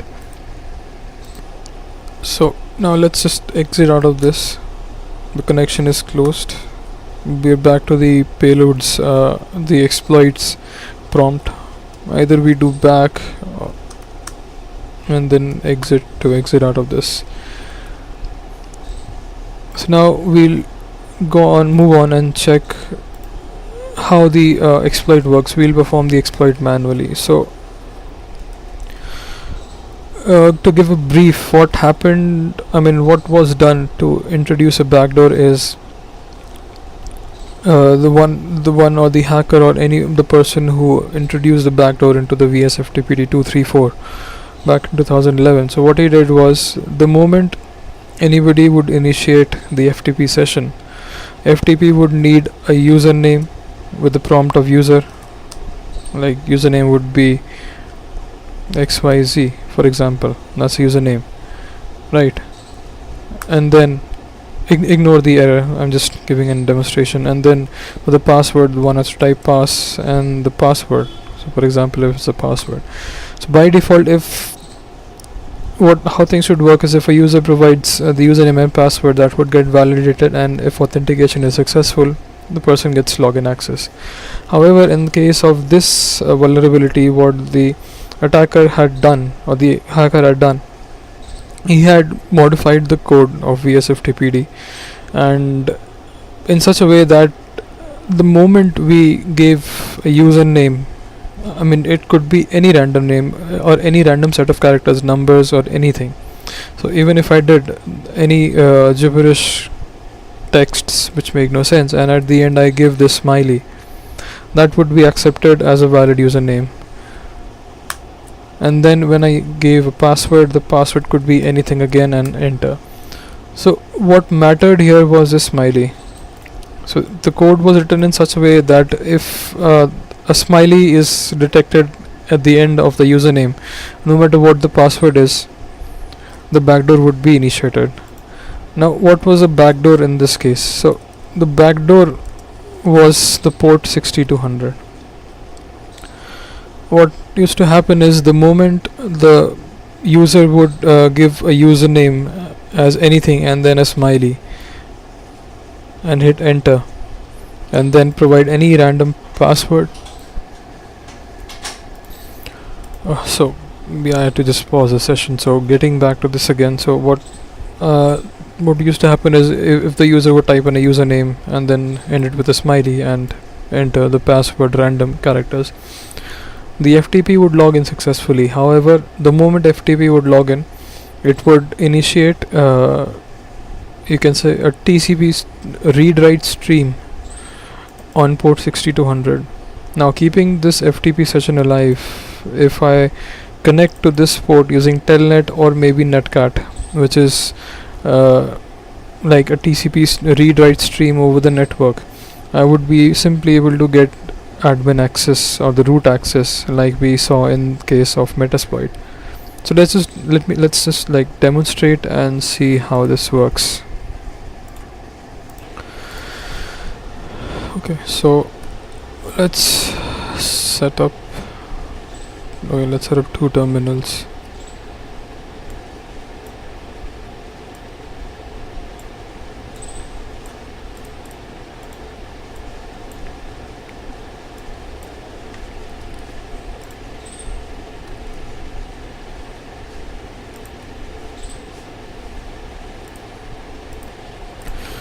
So on the left we will perform the FTP access, and on the right console we will try to use a backdoor.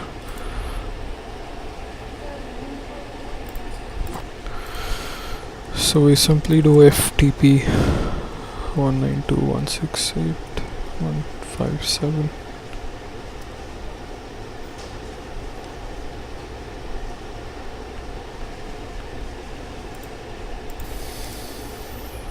So FTP 192.168.7.1. Okay, it says FTP command not found. Probably the FTP is not installed on Kali Linux. So an alternate way, or the way with which you will find this described over the internet, is by using telnet.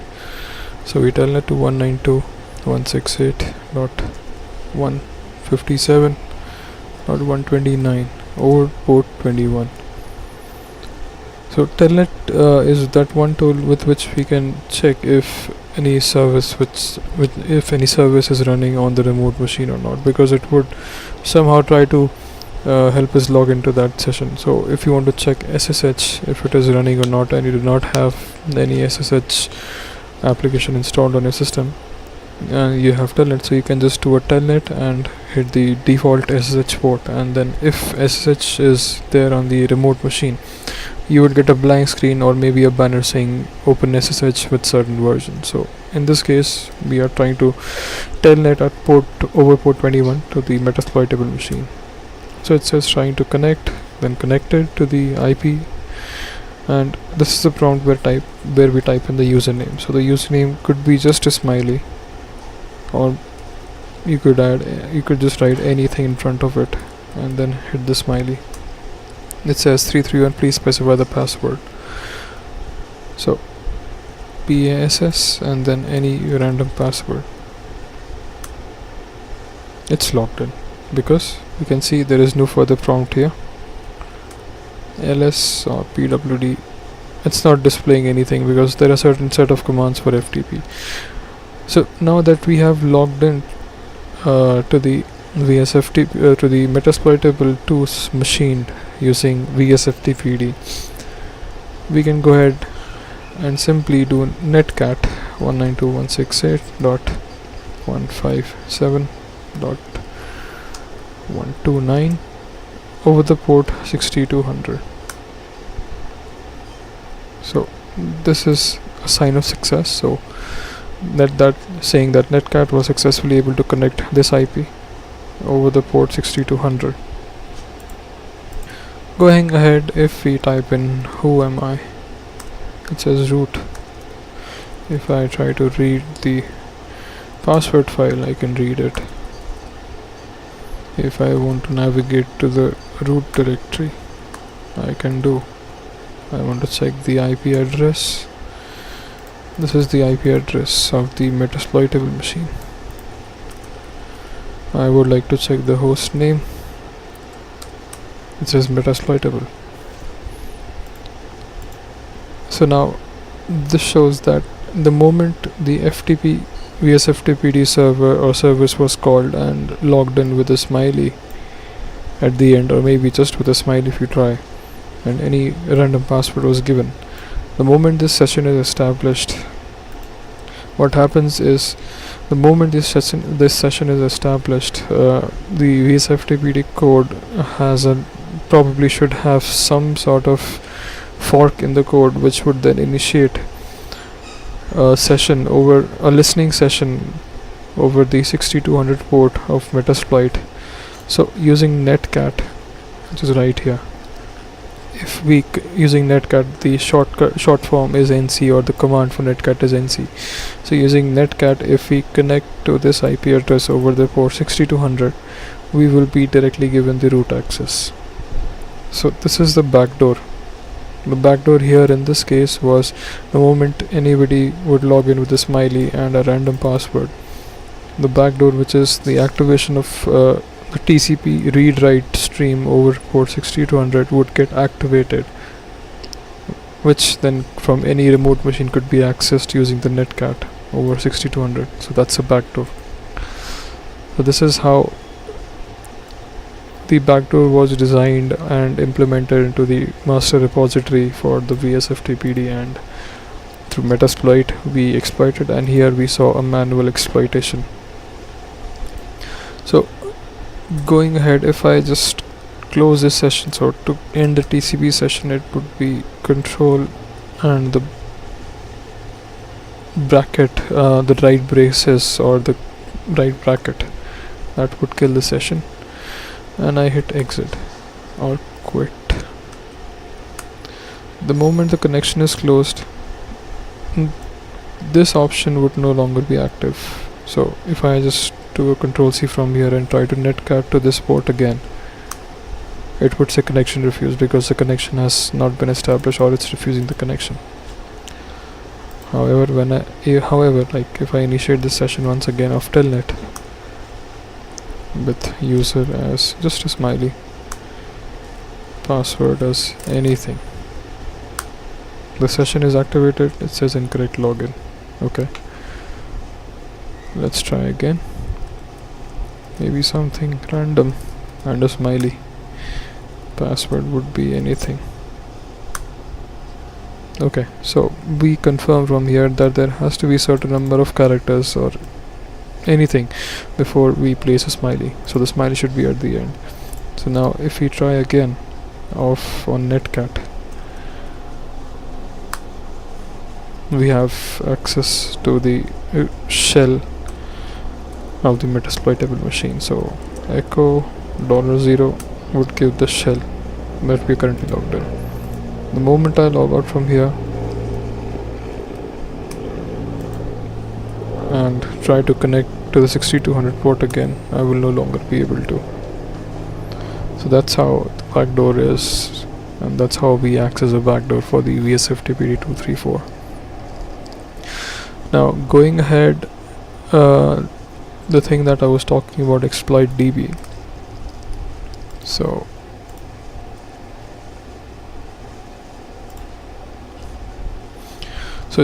like I mentioned, your website to look for known exploits and their code. So any exploit that has been documented or is a part of the Metasploit framework, you can find the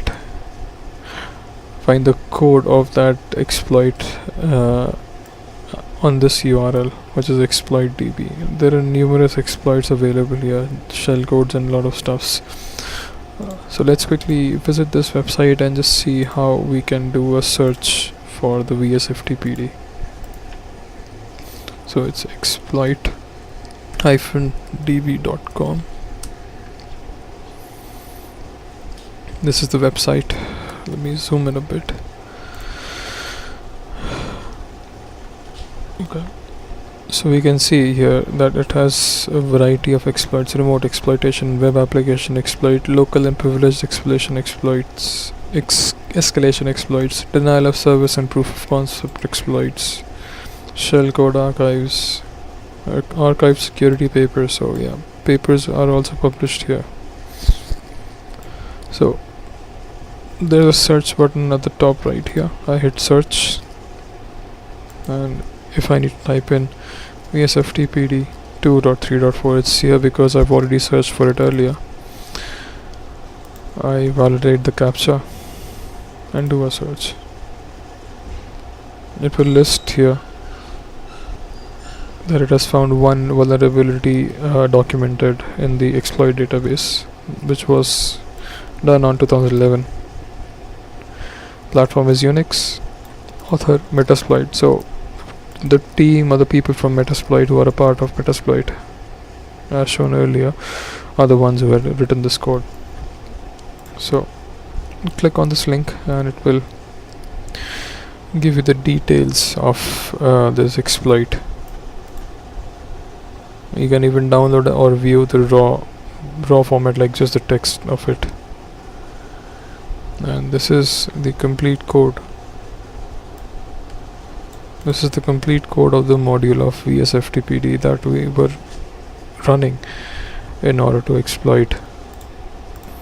So just to understand what I mean by that, so in the MSF console, okay, let's check on the Rapid7 website. That would be much easier.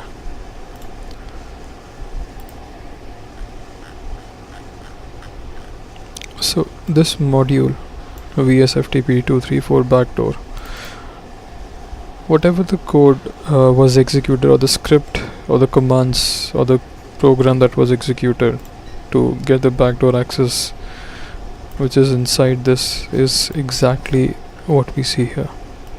This is the whole code.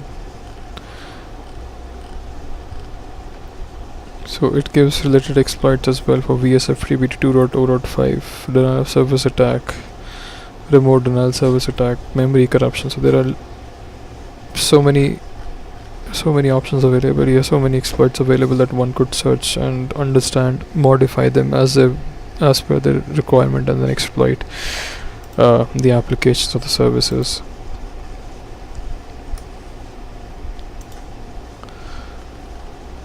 So yeah, this is just the copy of that on this presentation.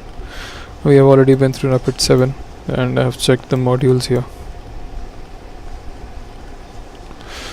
Just for quick reference, if anybody would like to understand or read or get hands on more on the Metasploit framework, this is the best book that one could ever go through, because I mean, one of the writers is David Kennedy. He's a really super brilliant hacker, an ethical hacker and a penetration tester. And if you just go to YouTube and Google, do a search about search for David Kennedy, you would find a lot of videos of him presenting on like occasions of DEF CON or ethical hacking sessions, giving information about his latest codes built into Metasploit and a lot of stuff. So yeah, this is a really good book to read if anybody would like to learn about Metasploit. And just one more thing before we end this session. So minimizing that, going back to the Kali machine. I had at the beginning of the session or somewhere in the mid of the session, I talked about MSFvenom. Let's revisit that. So we went to USR, share, Metasploit. So these were the greens were the binaries, or yeah, the green were the binaries, like for example MSF console, to launch the MSF console. So this is MSFvenom. This is, you can say, a binary which is used to like create a payload, or you can say even a shell code to exploit or gain, not exploit but gain access to a remote machine. So just to give you a brief understanding of what this would be doing is, using MSFvenom, we would, here in this case, we would create a payload or an exe file which would act as a payload that would allow me to gain the shell access of a remote machine, which in this case is the Windows 7 running here. So if in case to give an analogy of this, if somebody sends me a USB, or I borrow a USB from somebody and I see an exe file with an attractive name like some sort of game or any photograph or any like document about probably something I would like to read, maybe World War or anything like that. However, it's an executable file which I don't notice. So the moment I run that exe file, I would see nothing. Probably an hourglass or a spinning wheel next to the mouse showing me that the computer is thinking or trying to perform some action, waiting for something. And that's it. Nothing would be visible on the screen. And no matter how many times I click, nothing would be displayed. So once I would initiate or launch that exe, at that very moment, a reverse connection from my computer to the attacker's machine would be established. The attacker would be simply sitting and listening on the remote port, would be listening on a designated port for the incoming connection. That's all I would be required to do as an attacker. So the format of that command would be, let me just move out of this directory. So one quick information, we do not need to be in the specific directory of Metasploit to launch any command for MSF console or MSFvenom. We can do it from anywhere in Linux. So MSFvenom, if we do a question mark, that will give us the help options that we will need. So moving forward, MSFvenom -p, which is for the payload. Payload would be Windows shell reverse TCP. Then I would specify the local host. Oh wait, let me change the payload here.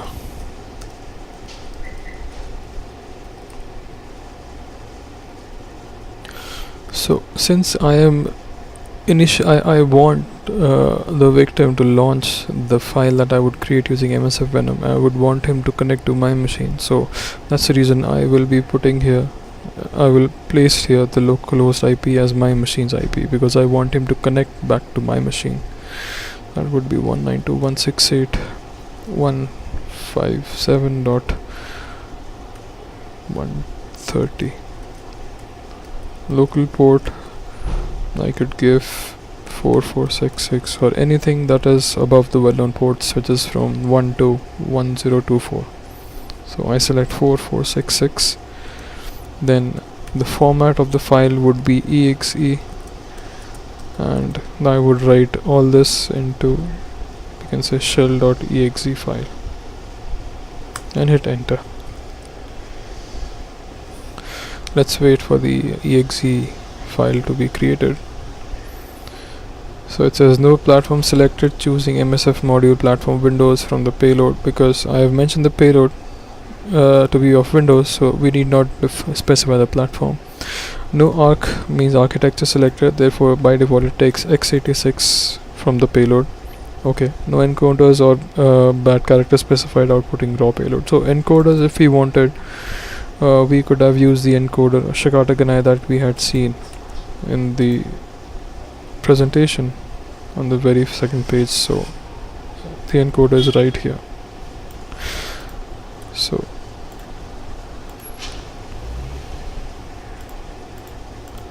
and it says the final size of the exe file is 73822 bytes, so that's pretty clear from that. And even if in case I had to add the encoder, I would simply type here -e, then Shikata.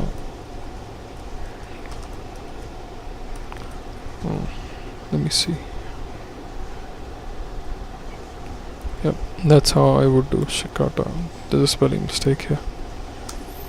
And so this would be the command. So this whole shell.exe file would be encoded with the Shikata Ganai encoder, and that should practically logically make it impossible for any of the scanners to detect, because I have, since using the encoder Shikata Ganai, I have obfuscated the exe file. So if any antivirus would try to read the code, it would not be able to detect if it is an exploit or anything malicious. However, today's even the free antiviruses like the Avast or AVG, they're quite smart enough to understand that Shikata Ganai is an encoder, and it would mark that file, the shell.exe, as an exploit or vulnerability. Not a vulnerability, but a malicious code. So for the test purpose, when we test this on the remote Windows 7 machine, we would have to disable the antivirus. So there are multiple encoders that could be used here. It's just that we need to test and understand which one would not be detected by the antivirus. So without the encoder, we have created this file shell.exe. Let's check it. It would be created in the current directory that I am in. So shell.exe, here is the file that is created. Now simply what I need to do is somehow, through a website, through email, or any other method, or maybe just through social engineering, or by convincing a person, I would just provide them this file, or upload this file to their computer, which I have already done here, which is right here. The shell, it's pretty small, so let me start the magnifier. So here is this shell.exe. So let's get back to the Metasploitable machine. I'm sorry, not the Metasploitable, but the Kali Linux, and just see what exactly happens. I already have a console set up, so let's see what I had done.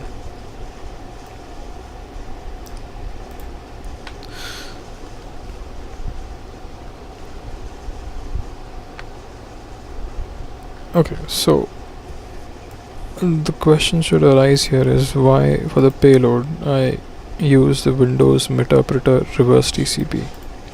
So there are two types of reverse shells. One is bind reverse TCP, and the other one is reverse TCP. So what is the difference here? So the difference is, if we select bind reverse TCP, let me check the name. It shouldn't be bind, it should be just bind TCP.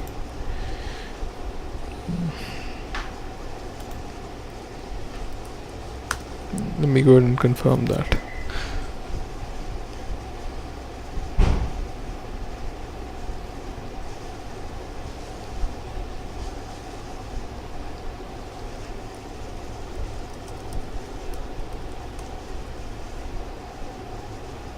Okay.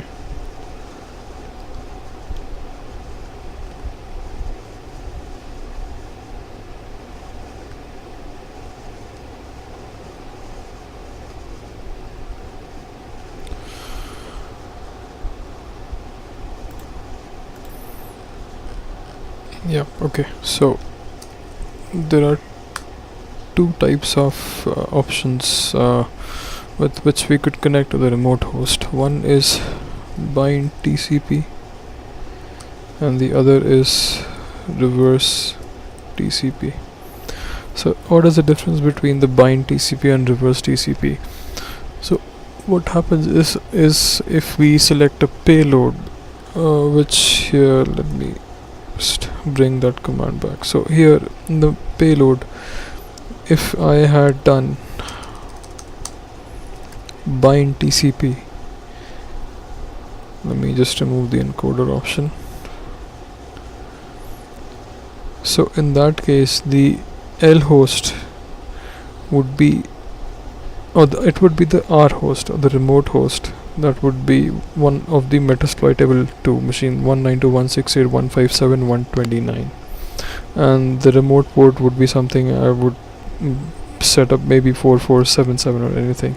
The rest remains the same. So what is the meaning of bind TCP is that the moment this shell.exe is executed on the remote machine with the bind TCP payload, the shell.exe would initiate the shell and bind itself to this port specified, and it would be waiting or listening to an incoming connection to this L port. And if I, the attacker from my remote machine or my attack machine, would try to connect to this port of, for example, 4477, I would be able to get a remote access. So in this case, I am connecting to the victim's machine in bind TCP, wherein the reverse TCP is just the opposite. In reverse TCP, the information here will be of my machine, which is the local host and the local port of my machine on which I would like the connection to be set up. So what happens is, when this shell.exe will be executed on the victim's machine, just because it is the reverse TCP payload, the remote machine would connect to my Linux Kali or the attacker machine, which is sitting on 192.168.157.130 on port 4466, with which I had created the shell.exe before. So here in this case, the victim's machine is connecting to me, it is giving the connection to me, whereas in bind TCP, I am the one going to connect to the victim's machine, where the victim's machine would just be listening on the port that has been set up.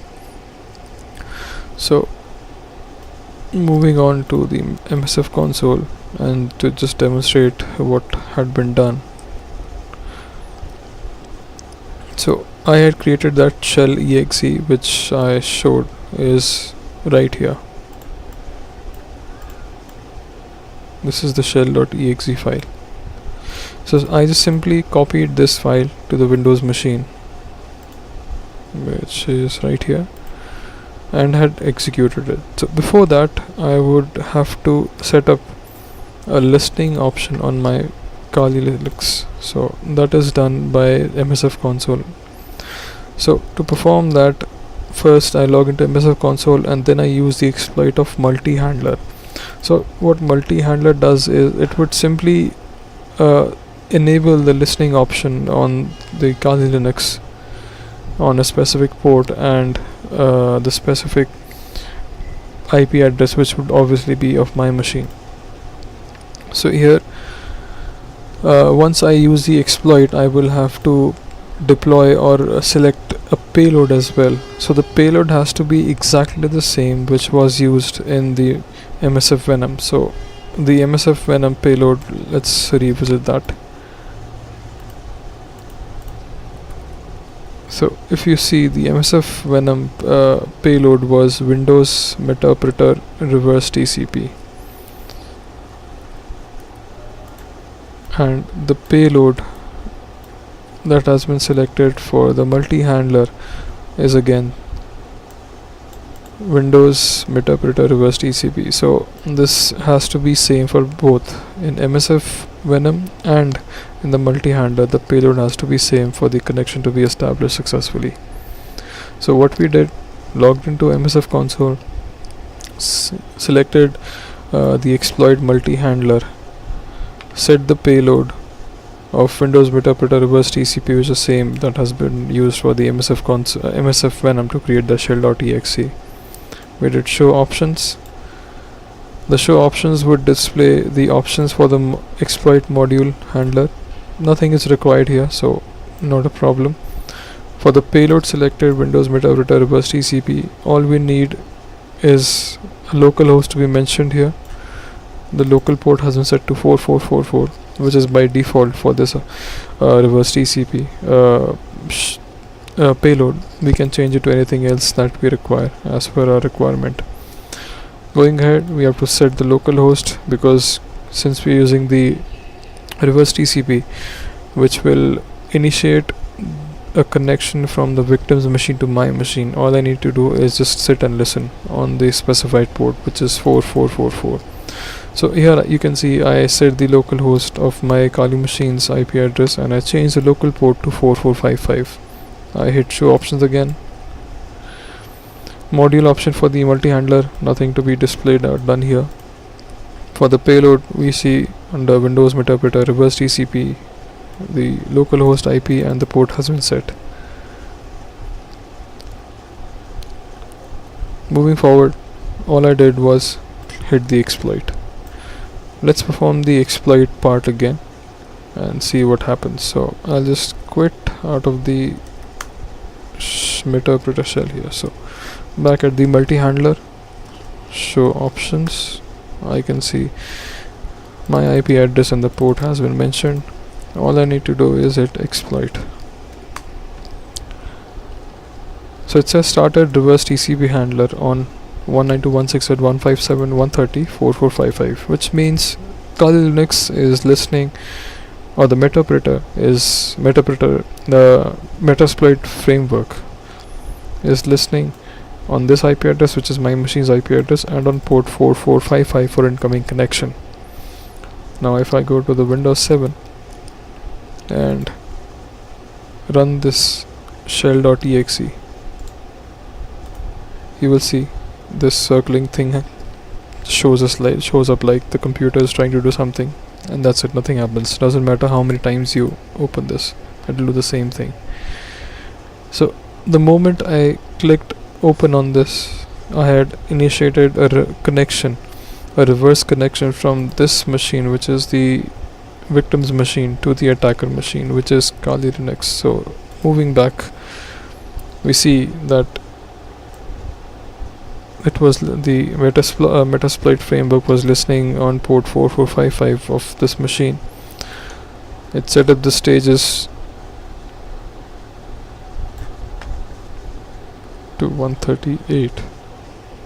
Okay, yeah, 138 is the IP address of the Windows 7 machine, so that's the reason it says 138. So these are the stages through which the exploit would go through, and thereafter we would see Metasploit session 2 opened, and we can see from 192.168.157.130.445 we have a connection established to the Windows 7 machine on port 49418. So this is the port that we had specified on which we need a connection. So now where we are at is called the Metasploit shell. So why are we here on the Metasploit shell? Because if you remember, in the payload we had selected, let me go back to the payload.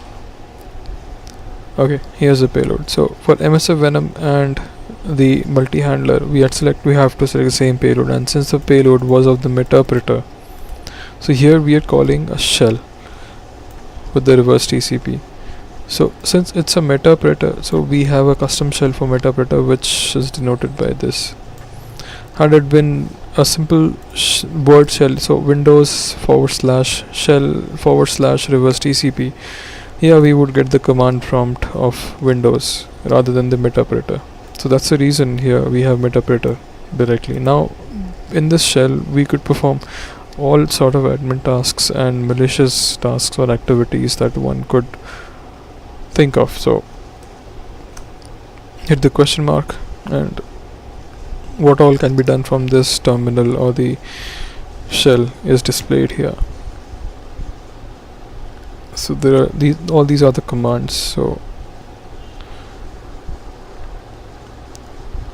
info, like display information about the post module, so it would just prints information. Okay, we need to give a module name, so that's not helpful. For example, hash dump. It says dumps the content of the SAM database. SAM is security authentication module. I hope that's correct. Let's confirm. That's like SAM database is a database in Windows which stores all the hashes of Windows password. So SAM Windows. Yeah, security account manager. So SAM is a file in Windows under system 32, I believe, which cannot be read by a Windows user unless he or she is logged in with the system or anti-admin privileges. Not even the administrator can perform such tasks. There is a specific privileged user or the system user. So this file or the SAM file contains all the user's details, just like the Linux etc password file has the information of hashed passwords for any user. Similarly, the SAM file has all the information for the Windows users. They are hashed with the NTLM New Technology LAN Manager hashing method. That was still Windows Vista, but now Kerberos is being used. So that's one quick info.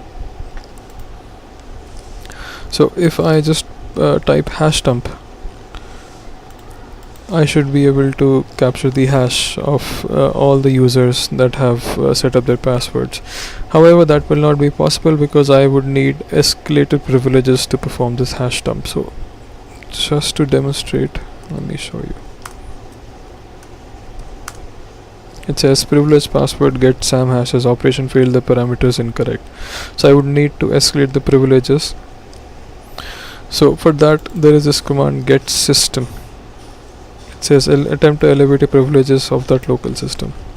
Even this would not work. System. So even this did not work because Windows 7 security has been updated. So there is another method which will not be able to discuss in this module, through which we can escalate the privileges to get to the hash dump to collect the details. So moving on, you can see we can record the mic of the user. Webcam chats can be seen, or start a video chat. Webcam stream, if we hit this option, the webcam of the user would start working, and we would be able to get snaps or record videos of the user without him or her knowing. There are a lot many, like system info. If I type system info,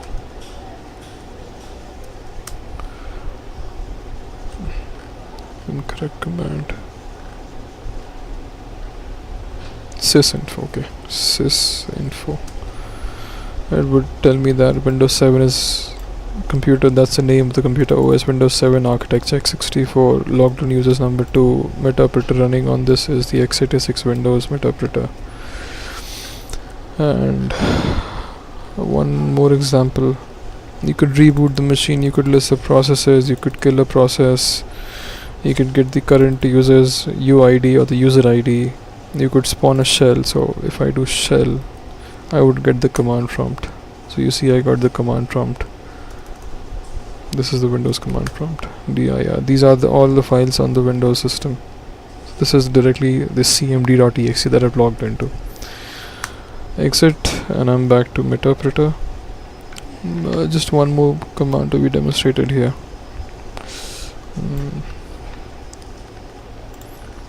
There's one command to capture the screenshot. Let's see which one that is.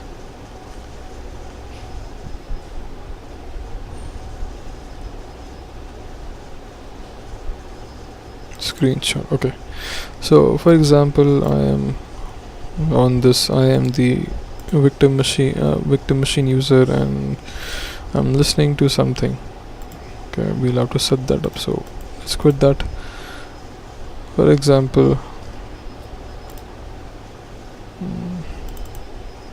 okay, Turbo C.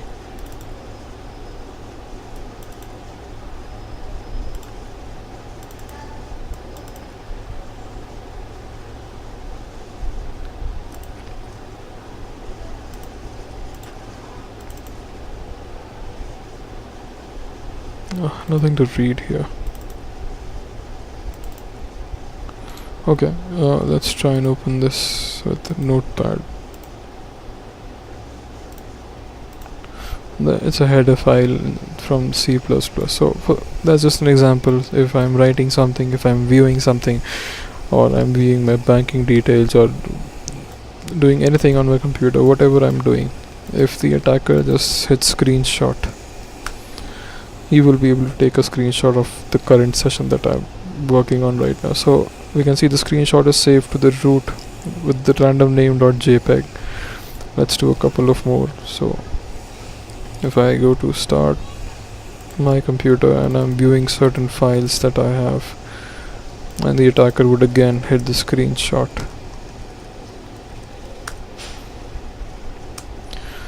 he would get another capture of the image that of the screen that I'm working on.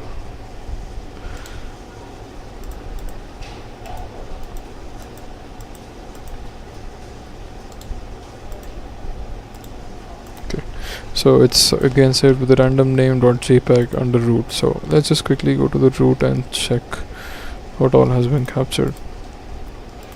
So root, and so the name was SXWG.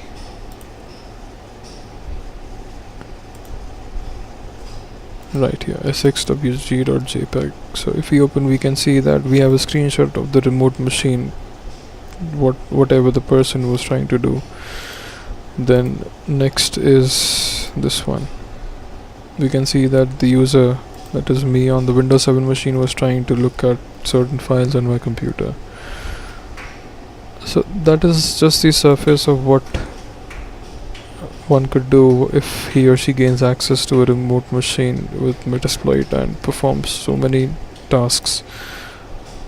So that's how we can create an exe file which will initiate a reverse connection to the attacker's machine, and from there I will be able to simply perform all admin tasks and even copy the data from the victim's machine to my machine, capture screenshots, get his password, and every other possible thing that is under the help section of this meta protection.